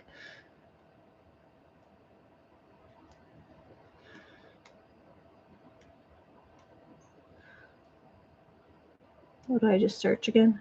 No, I don't want to search the comments. How do I get out of the comments and go to like, oh, there we go, I think. Okay, we'll go to animals again.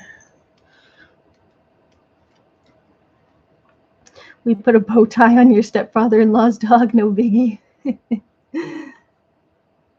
I need to get a little bow tie for Lucky so he looks like he's wearing a little tuxedo. Am I the a-hole for wanting to keep the animals after a breakup? Ooh, this one. Am I the a-hole for feeding the animals extra and untraining them? My mom does this all the time, and I'm giving it, before I even read it, I'm saying, you're the a-hole. My mom does this, and I get so mad at her. I'm like, don't feed the dog at the table. I never give her table scraps. And then my mom will feed her crap at the table, and like, it untrains them to like, and then they start begging and they start doing naughty things that they shouldn't do because, oh, I can get away with it with Grammy. Okay, hello, I, 20 female, am not an animal person. I don't hate them. Okay, wait, so I'll just read it again, the title. Am I the a-hole for feeding the animals extra and untraining them? That's the topic we're reading right now.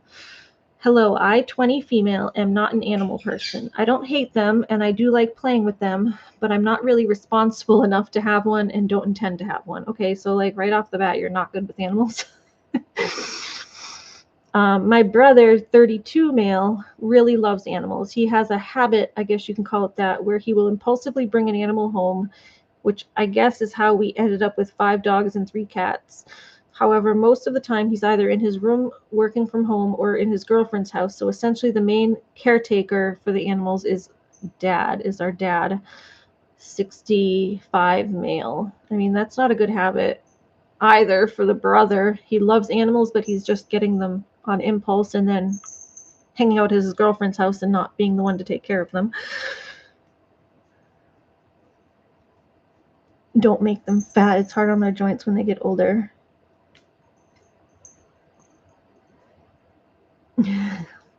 Yeah, I don't know if it's contributing to their weight, but it just seems like more like they're causing untraining. Like Looney can stand a lot of extra treats because she's very active, but it just contributes to her being untrained because you give her scraps from the table and then she starts begging. But yeah, both of these people sound like real winners. One of them isn't good with animals at all. The other one loves animals but just takes them home, adopts animals on impulse, and then hangs out in his room working from home or at his girlfriend's and leaves the animals' care to his dad. My brother did tell us about the rules for the animals. The most important are they only eat twice a day, and if they don't start eating in 5 minutes, you have to take the food away. And they can't go inside, only in the yard.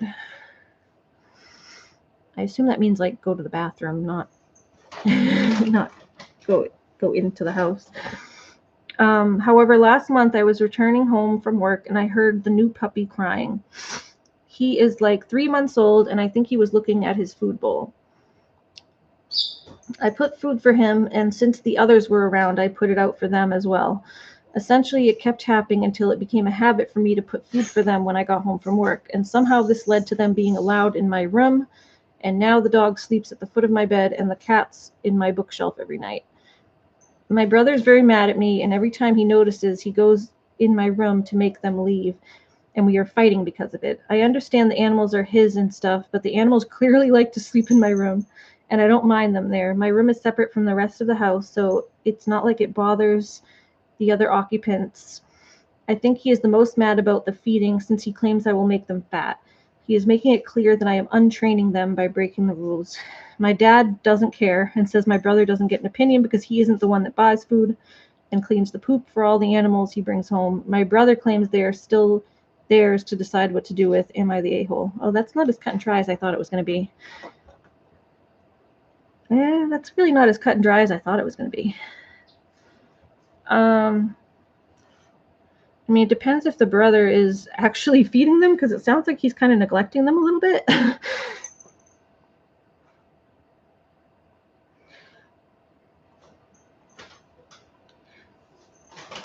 I think they meant like not go, like go to the bathroom in the house and go in the yard. I think, because it sounds like they're in the house.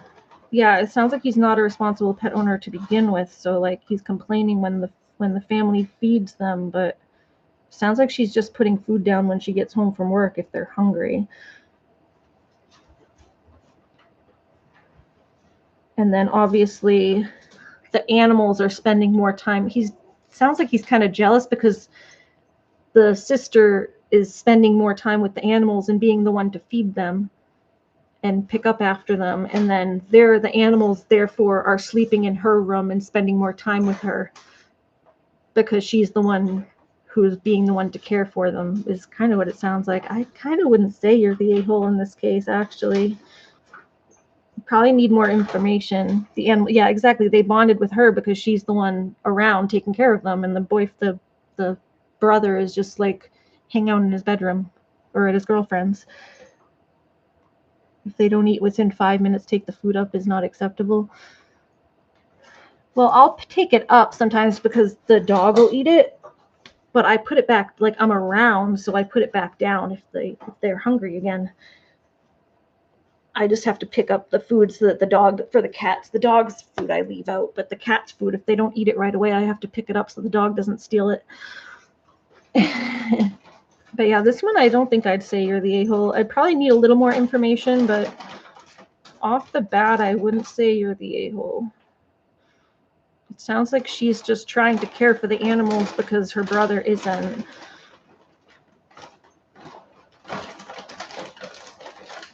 Let's read. Puppies need to be fed more than twice. Yeah, and this is someone else is bringing this up. It was a 3-month-old puppy. Puppies need to be fed more than twice a day at 3 months old. For real, an adult dog you can feed twice a day. Puppies are still growing and need lots of energy. It's wild he wasn't feeding it. Neglect, not wild. Brother is a pig and irresponsible. Not the a-hole. Animals choose their people. They have chosen you, both your brother. That tells me everything. You over your brother. That tells me everything I need to know. This really just feels like a control thing. He doesn't pay for pet supplies or clean up after them, but he thinks he has sole authority to decide what to do with them. That's not how this works. He's just collecting animals. Not the a-hole. If they were stuffed animals, then they'd be unquestionably your brothers. As real animals, your brother is obligated to care for them. He doesn't. The real owner is your dad, who does all the work. All your brother does is bring home another animal for your dad to take care of. That means that as long as your dad is fine with how you handle them, then you're doing nothing wrong. Yeah, I'd say not the a-hole here. Could use a little bit more information on the feeding thing, just to make sure the animals aren't actually getting overfed. Like if the brother did already feed them and then they're getting fed extra. For the adult animals, the puppy does need extra food. That's not right for a puppy to only be fed twice a day. But for the adult animals, just make sure they're not being overfed. But really, it does sound like a control thing, that he's jealous that the animals are spending time with the sister because she's the one who's taking care of them. Yeah, brother's the a-hole there. That was interesting because I really thought from just reading the comments that something completely different. Or from just reading the title, I thought it would be something completely different. But the context matters there.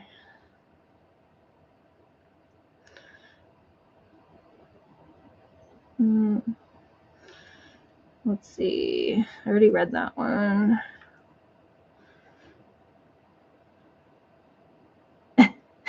Am I the a-hole for inadvertently comparing disabled children to animals?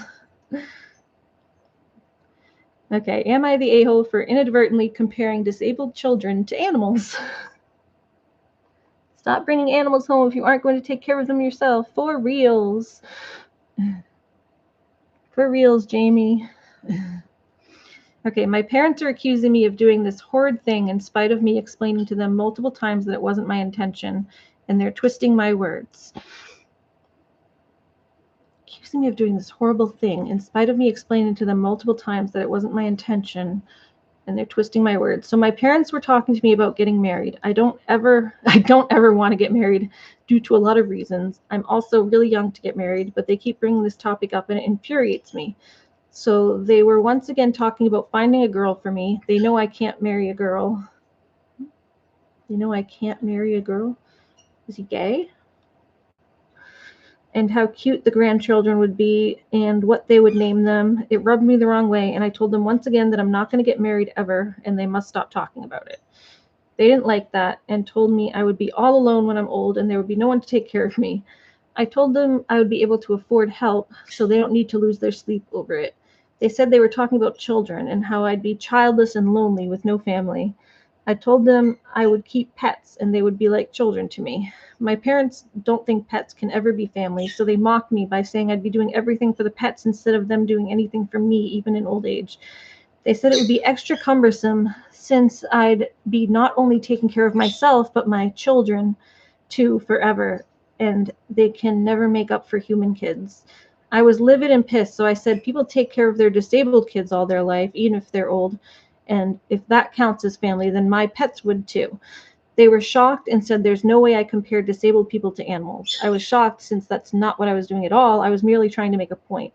I think they did that because I stumped them, but maybe they have a point, even if it was unintentional or malicious. Maybe it was an awful thing to say. I don't think that's that awful. As a disabled person, I don't think that's that bad. It is kind of like he's just trying to make a point. Someone says, as a disabled adult, I love that comparison. Yeah, that's kind of an easy one. I say not the a-hole. Your parents are the a-holes for like keep pushing you when you've clearly said that you're not interested. And yeah, your kids, you don't just have kids to have someone to take care of you. Like that's like not a good reason for having children.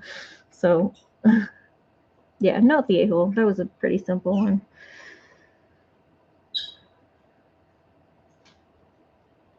Ooh, am I the a-hole for calling the state on my friend because she had a wild animal? Yikes.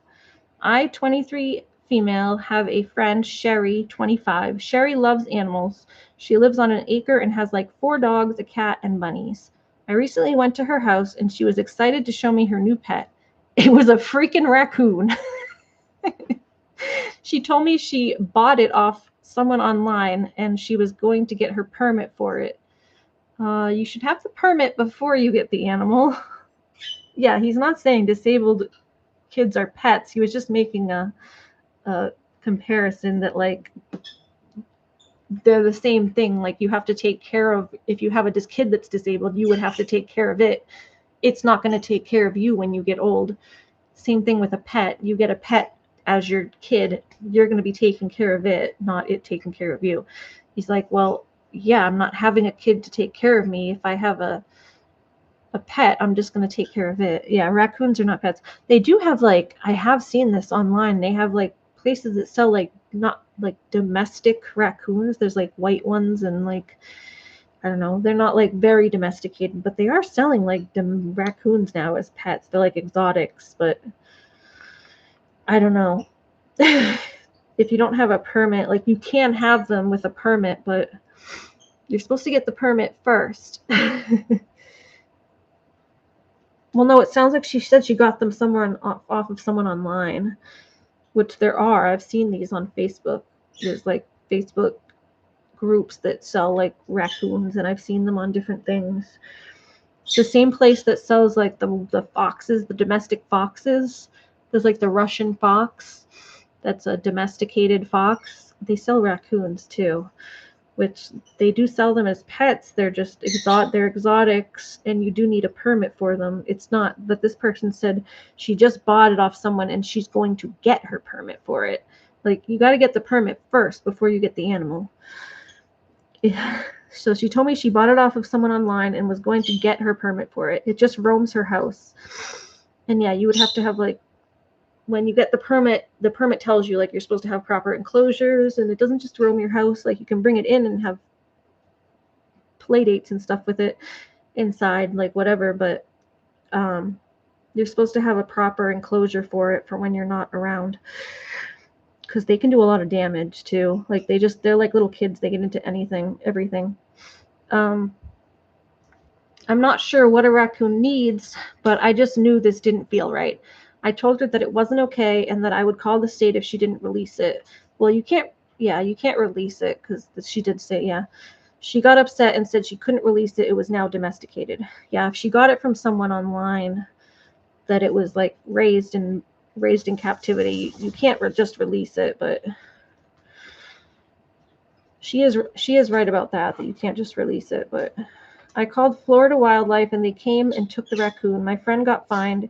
She got upset and called me and said she knew it was me because I was the only one who had an issue and that I should have minded my own business. She hasn't responded to any of my texts. I feel like I may have got ahead of myself, but I know raccoons carry diseases and be vicious, and I didn't want the raccoon not being cared for properly. Okay, this is another tricky one because I know a lot of times when you call wildlife and Fish and Game for that kind of stuff, if they have like a wild animal like that, or even like a domesticated wild animal that's an exotic that they can't put anywhere, they just they'll euthanize it, which is really sad. I wish the friend here did a little more research before just calling the Fish and Game or whatever, Florida Wildlife. I wish they had maybe asked to reach out to the breeder, tried to find out who the breeder was that sold her, try to find out who sold the raccoon to this person, and then reach out to them and try to see if they could take it back. Yeah, exactly. Peanut the squirrel was taken and killed. Yeah, they euthanize them a lot of the times. So that's what makes me sad, especially because this was probably, if they got it online, it probably wasn't one taken from the wild. It was one that was birthed domestically. Here, we'll see exotic raccoon. I'll try to show you. I see them online all the time. People do sell them as exotics. Pet raccoon.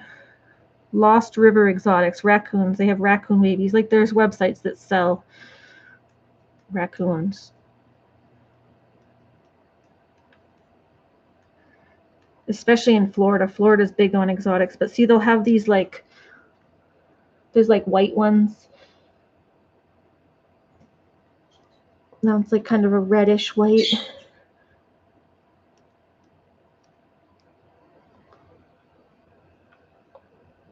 Lost River Exotics, past babies and breeding pairs.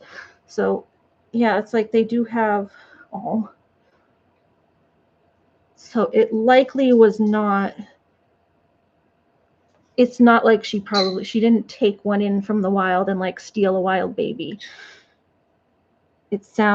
To me it sounds like she got it off of a website, like a breeder. She just should have gotten her permit first is the issue. But I don't know. I feel like the friend's a little bit of an asshole. If this is your friend, you should have talked to her about it more and not just jumped to calling wildlife on her. Be like, hey girl, you got to get your permit first. Maybe give her time to get the permit, which she should have done first. But if she's gonna get it, at least let her try to get it and see what happens. If she doesn't get the permit, then you can do something, call the breeder. You got to work it out. But personally, I wouldn't have called wildlife because I know what they do, and I'm not a fan of having animals killed. Yeah, don't report your friend. I'd say you're an asshole on this one.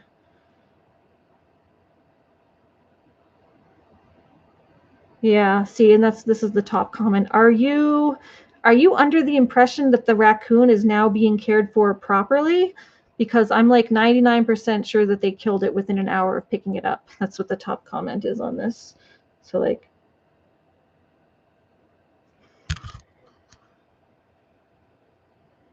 see.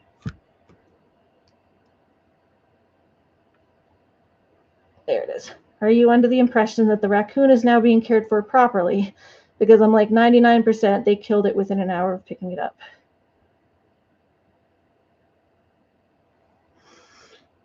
This person says, I worked as a zookeeper and seized wildlife are not usually euthanized. They are usually able to place them in zoos and nature centers. I don't know about that. OP did the right thing. There's a reason licenses are required. Most people are not equipped to care for wild animals, especially dangerous since she has other pets. I don't know, sometimes, but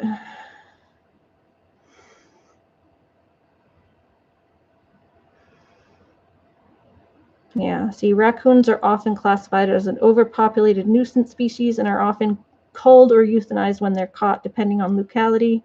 Very often they are drowned or gassed by private citizens in these localities, and it's not considered animal cruelty. I agree with a lot of what you say, but I don't agree OP went about this the right way and potentially opened it up that this furry friend might not be with us anymore.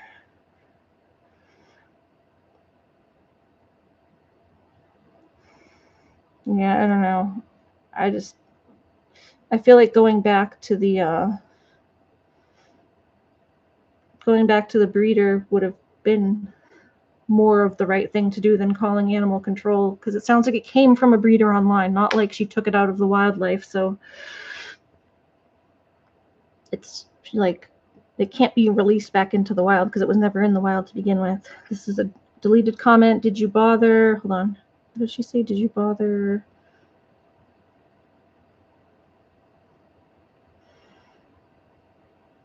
First off, not your home, not your business. Secondly, if your friend said they were getting a permit, what's the issue?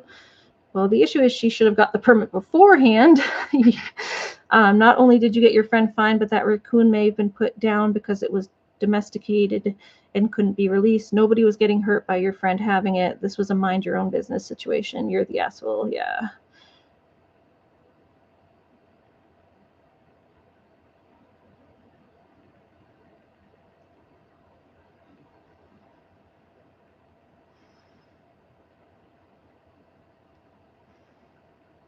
Yeah, not the a-hole. Per Florida law, she needs the permit before possessing the animal. She should have gotten the permit prior to bringing the raccoon home. Per the application, permits are done to ensure animals are kept in a safe, sanitary, and humane manner. Really interesting to me that every person commenting, not the a-hole, is a wildlife rehabber or someone else who has experience dealing with wild animals / exotic pets, and everyone commenting, you're the a-hole's only comment is, mind your own business. You're right, a random private owner is highly unlikely to be able to care for a raccoon properly because raccoons are wild animals. They can't be habituated to interact with humans, but they cannot be truly domesticated the way dogs, cats, rabbits can. The fact that your friend bought the animal first and planned to get the permit next, instead of doing her research and getting the paperwork taken care of before bringing the raccoon home, speaks volumes about what kind of care the wild animal would likely have had. State wildlife will determine the best course of action moving forward, and if they sadly determine that releasing it would be a danger to itself or other humans, that is not your fault. It's the fault of the people who either caught it or bred it for the pet trade, and the fault of your friend. Yeah, but I don't know. I do think it is a little bit of a mind your own business situation. This isn't everybody sucks here. They probably did not give the info for shots. They wouldn't have been able to take it for shots if they didn't have the permit yet, because a vet probably would have reported them. But the breeder probably got it shots because the breeder would have the permit. Usually they have to get it shots before, it has to have a certain amount of shots before being transferred, before ownership is transferred. So it would have had its baby shots because the breeder would have their permits. But I doubt the person who took the animal, like the owner, the friend here, I doubt they went and got them any shots after that because they would need their permit first to be able to bring it to a vet, or the vet would have turned them in.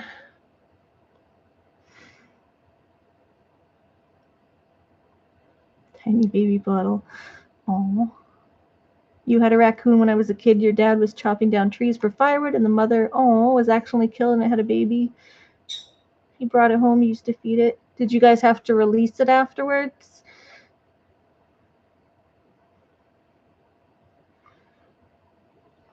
How long did you guys have it?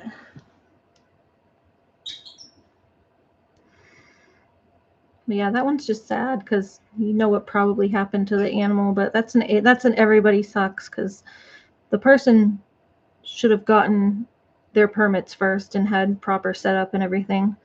But the friend also probably should have, the OP, the friend there, should have minded her own business a little bit, or at least gotten the proper information from her friend, not just jumped to calling animal control or whatever without thinking about what that would do to the animal itself. Like, she's acting like she wanted the best for the animal, but if you want the best for the animal, then you have to, like, think about things, and, like, animal control doesn't just keep animals all the time. Like, they have to find a place for it, and if they can't find a place for it, it gets euthanized. If it can't be released, and it's from a breeder, so it can't be released. Your sister found a baby deer. You had to take it to a wildlife sanctuary, but it stayed with us overnight. Oh, that's so sweet.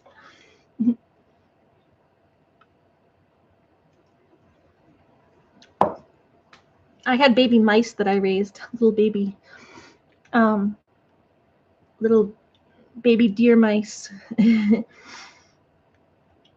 right, let's see.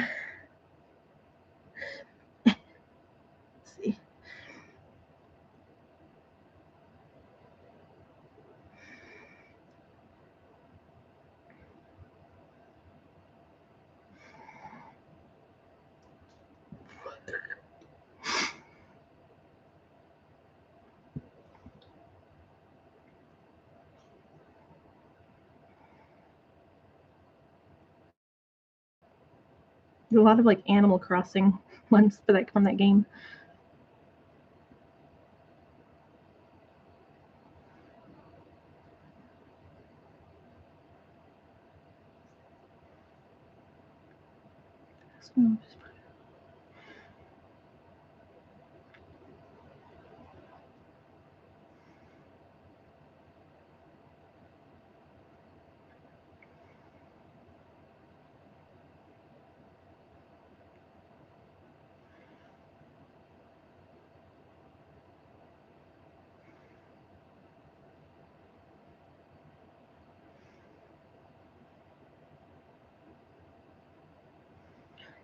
Oh, here's another exotic animal one. Oh, how's this one? Am I the a-hole for lecturing a 5-year-old about animal cruelty? My 5-year-old caught a baby lizard in my mom's garden. In the act of capturing it, they cut off its tail on accident and stuck it in a box. Oh. When I came to pick her up, she excitedly told me that it was the best day of her life and proceeded to tell me the story of catching a lizard. I calmly told her what they did was wrong. How would she feel if someone took her from me, broke off one of her fingers, and put her in a box? I told her she needs to respect all living creatures. Lizards were made to be outside, eat bugs, bask in the sun, and live with other lizards. Now this poor baby lizard is scared, has no family, no tail, and no idea what's going on. She started to tear up. I told her that I wanted her to be kind, gentle, and respectful to all living creatures, big and small. I personally don't eat meat. It's been 9 years now. I'm far from being perfectly ethical, but I try. Animal abuse is just one of those issues that keeps me up at night. I guess I just have a soft spot for it. I never force my views on her, or family or friends, for that matter. She's allowed to eat whatever she wants, but she's educated on where her food comes from. I told her I'm so happy to see her curious and excited about animals. I told her there are so many better ways to learn about them, observe them, and interact with them. If you respect animals and nature, you won't have to capture them. They will come to you. It requires time and patience, and I would love to do that with her. Just as a garden needs sun and water, it also needs lizards and every other living creature in it. My mom helped her release it back to the garden. I also spoke to my mom. I don't expect anything from her, but she's so sweet. She said she didn't mean anything malicious by it. From now on, Adventures in the Garden will be all about gentle curiosity and observation. It's hours later. My little one is still sulking and quietly crying. She won't talk to me. She doesn't want me to touch her. My husband tried to do damage control, but she won't even be in the same room as me. I'm doubting myself now. Should I have just let it go because she's a kid? Was I being too harsh for ruining supposedly the best day of her life? Maybe I could have waited a day or two before having this talk with her. Am I the a-hole for lecturing a 5-year-old about animal cruelty? I don't think so. Children need to be educated about how to treat animals. You had it for years. Your dad built a huge cage as long as I grew. Oh, that's awesome. That's sweet.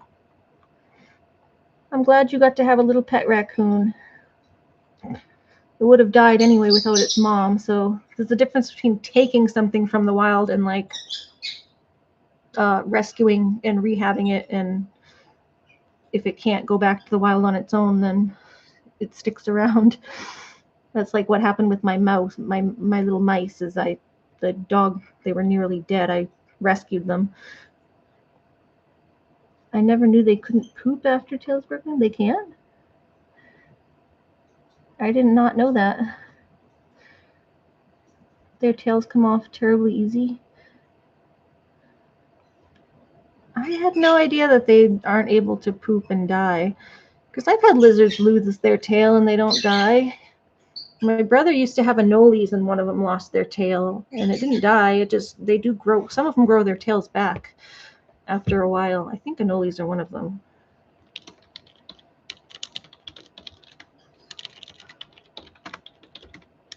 Right? I think they do. Yes, anoles do grow their tails back after they are shed, a process called tail autonomy.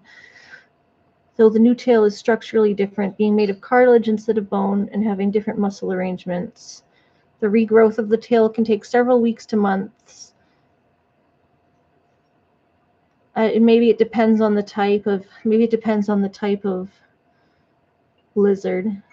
Yeah, it might depend on the type of lizard, but I know anoles can shed their tails and they grow back. So it allows them to get away from predators, and then it takes a few months, but they grow their tails back. Because we used to have anoles when we were little. But yeah, I don't think this is bad. It sounds like she tried to be nice. She said she calmly told her what she did was wrong. I mean, she's a kid, so she's gonna get upset. Iguanas don't grow tails back. Do iguanas grow their tails back? I don't know. Do iguanas grow their tails back? Yep, they do too. It says the regenerated tail is often shorter, darker, and has a different texture with a slower growth rate and altered scale pattern. Younger and healthier iguanas have a better chance of regeneration. A clean break at the lower portion of the tail gives the best chance for regrowth. Severe breaks or improper care can lead to infection, which can prevent or hinder regeneration. The iconic ridges or ridge of spines will not regenerate. And the regenerated tail is usually shorter than the original tail.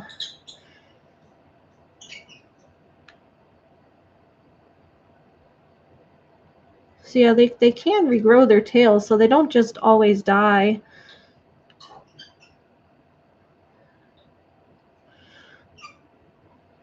It must depend on the type of lizard. Some of them are able to grow their tails back, so they don't just die, which is good. So it depends on the type of lizard, but either way, yeah, I think he's just trying it sounds like more the mom, because she said her husband was the one who had to comfort him or so. It sounds like she was just trying to, oh, scorpions. Oh, okay. Yeah, I didn't know about scorpions. This is talking about lizards, so yeah, it sounds like she was just trying to instill good, like, a love of animals and nature and knowing how to, like, treat them properly into her kid at a young age. And that is stuff you have to teach when they're young. Otherwise, kids will grow up and just not be thinking about it. And, like, they don't realize that animals have feelings. I wouldn't say it's too young to teach that. The kid's going to be upset because she was having a really good day and she was all excited, and then the mom was like, you probably shouldn't do that. She kind of rained on her parade a little bit, but it's also something that needed to be said and needed to be taught, and it was a good teaching moment. So I wouldn't say she's the a-hole. It sounded like she handled it fine. As long as she wasn't yelling. It says she calmly told her what they did was wrong. And it seems like they explained it in a nice way, but just the kid was upset. The kid was upset. Scorpions will die from constipation if they lose their tail. Ah, yeah, I see. Yeah, that's a bummer. I don't like scorpions anyway. I got stung by a scorpion. I stepped on one when I was a kid. It stung the whole bottom of my foot, and I couldn't walk for like a week.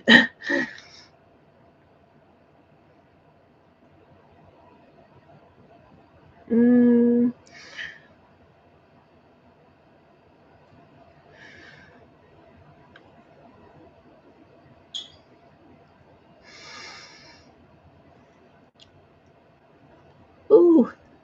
Am I the a-hole for showing my baby brother, that animals have to die in order for us to eat meat? I'm not going to read that one, but that's like showing a little kid where their food comes from. Maybe not the best thing to do right now. The kid's going to be traumatized.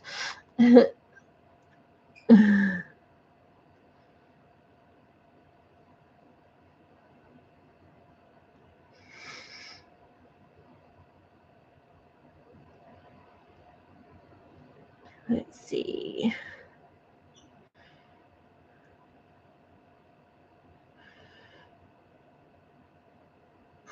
God. Some of these are rough.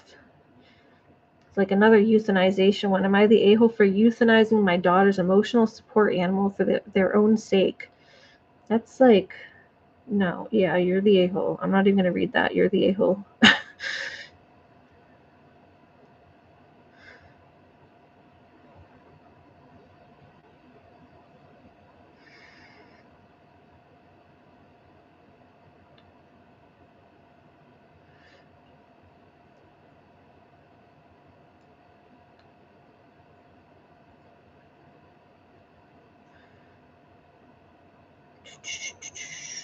Am I the a-hole for raising my own meat? No.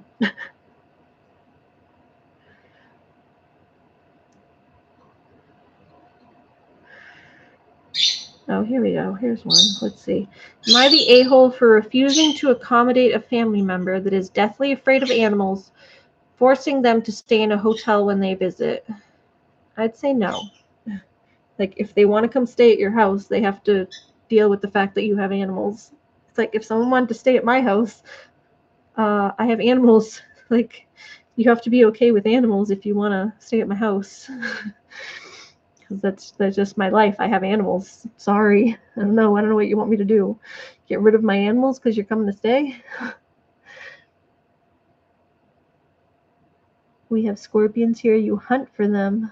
What do you do with the scorpions? You kill them?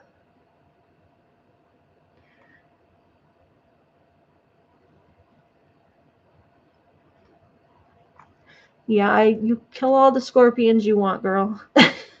Kill all the scorpions you want.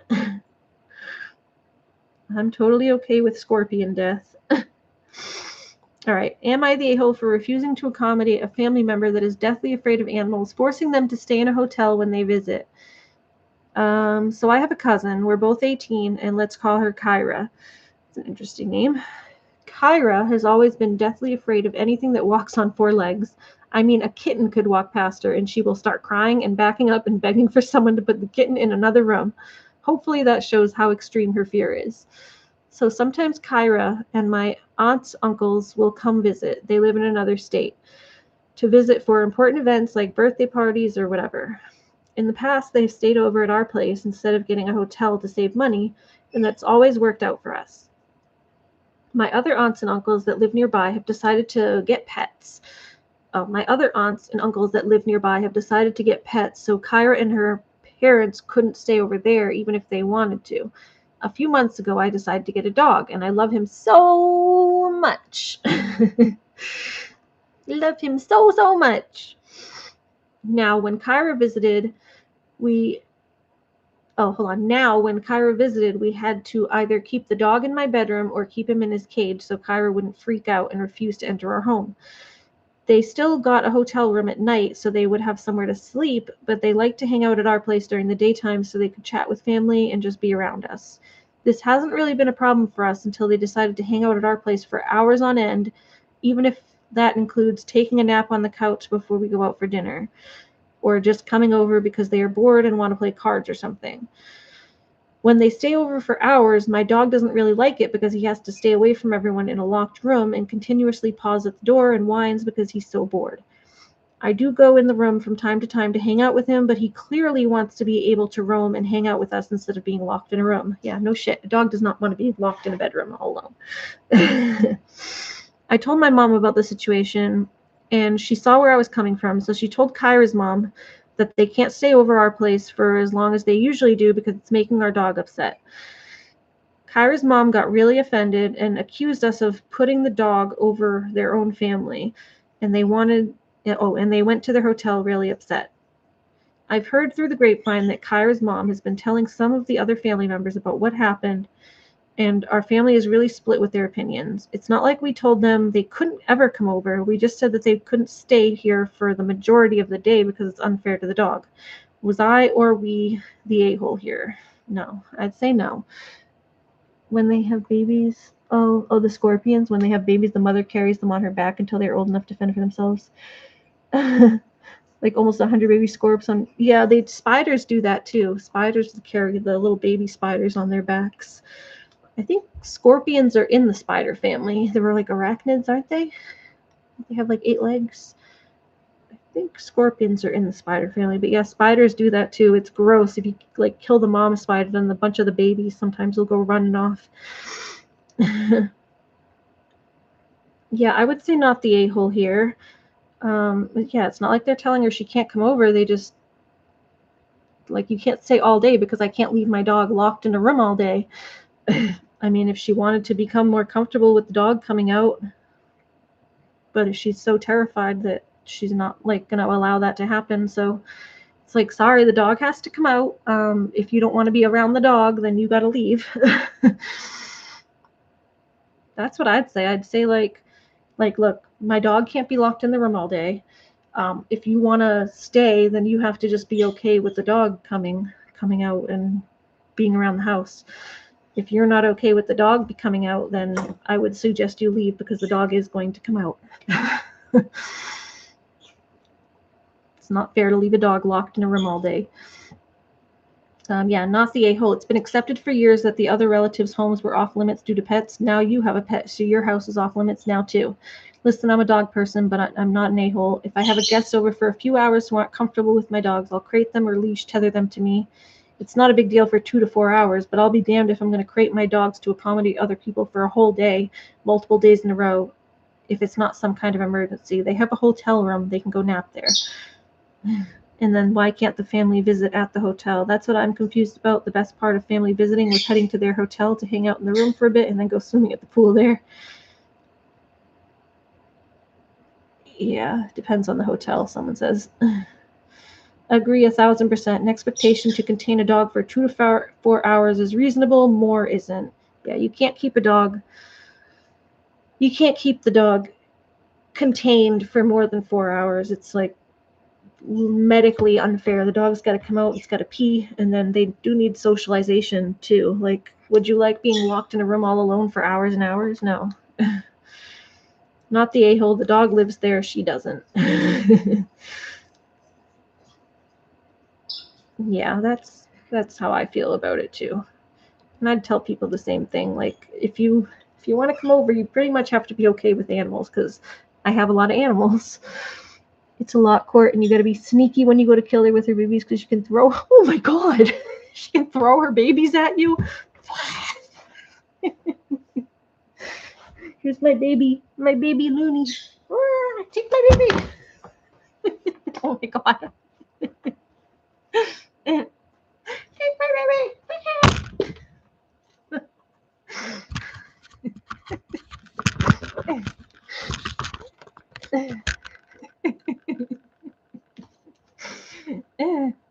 That's funny. Oh my God, I've never seen that happen. I've never seen a scorpion throw a baby. We used to have scorpions with shot. Yeah, that one hit the camera right away. It would literally hit the camera. Knocked it over. The first shot wasn't quite, but that one did good. Hi, Lunar. Oh, did you see me throw the stuffed animal? Oh, did you see me throw the stuffy? Did you see me throw the stuffy? She says, I'll come get the stuffy. Oh. Oh, yes, we talking about all the animals. Talking about all the animals. Oh, Looney. Yes, the baby.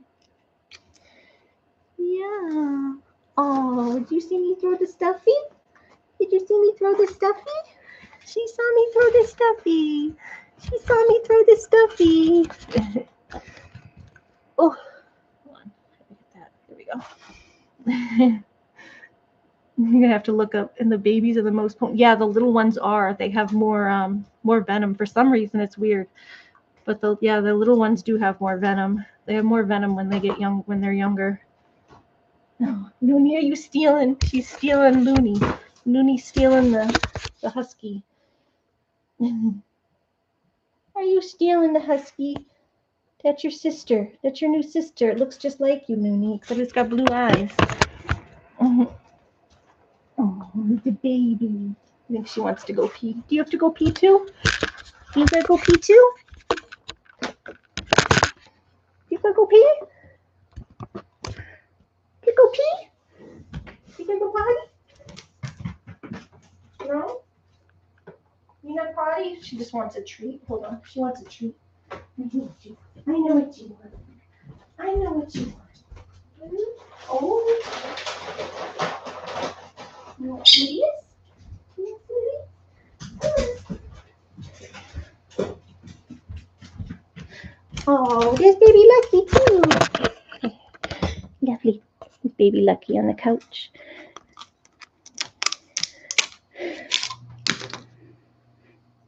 Look at it. There's little salmon skins.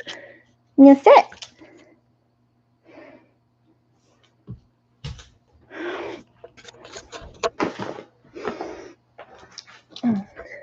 You gonna roll? Oh. No, you gotta go roll. Gotta go roll. Yeah, the babies are more potent. That's what I stepped on. I stepped on a little one in the grass when I lived in Florida. They're like little. We have little red scorpions in Florida. Roll. There you go. Good girl. There you go. There's little baby. Little baby Lucky. Little baby Lucky. Little baby Lucky. Little baby Lucky. Hold on, these wires. Let me fix that. There we go. Hi.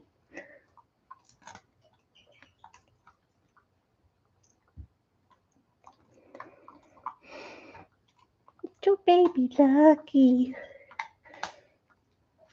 He's cute. They're very cute, huh? They're very cute. And then Looney's having her treat. Chomp, chomp, chomp. Yeah. Can you come here? Can you come sit with me again? Oh. Snuggle you. Come snuggle you. Mm-hmm. You get to do the snuggles? You get to do the snuggles? The babies, you think the babies can't control the amount of venom when they sting, which makes them more dangerous. Woof. Yeah, they just they're in defense mode because they're little. They have no other way to defend themselves, so they just go. They just inject all they got.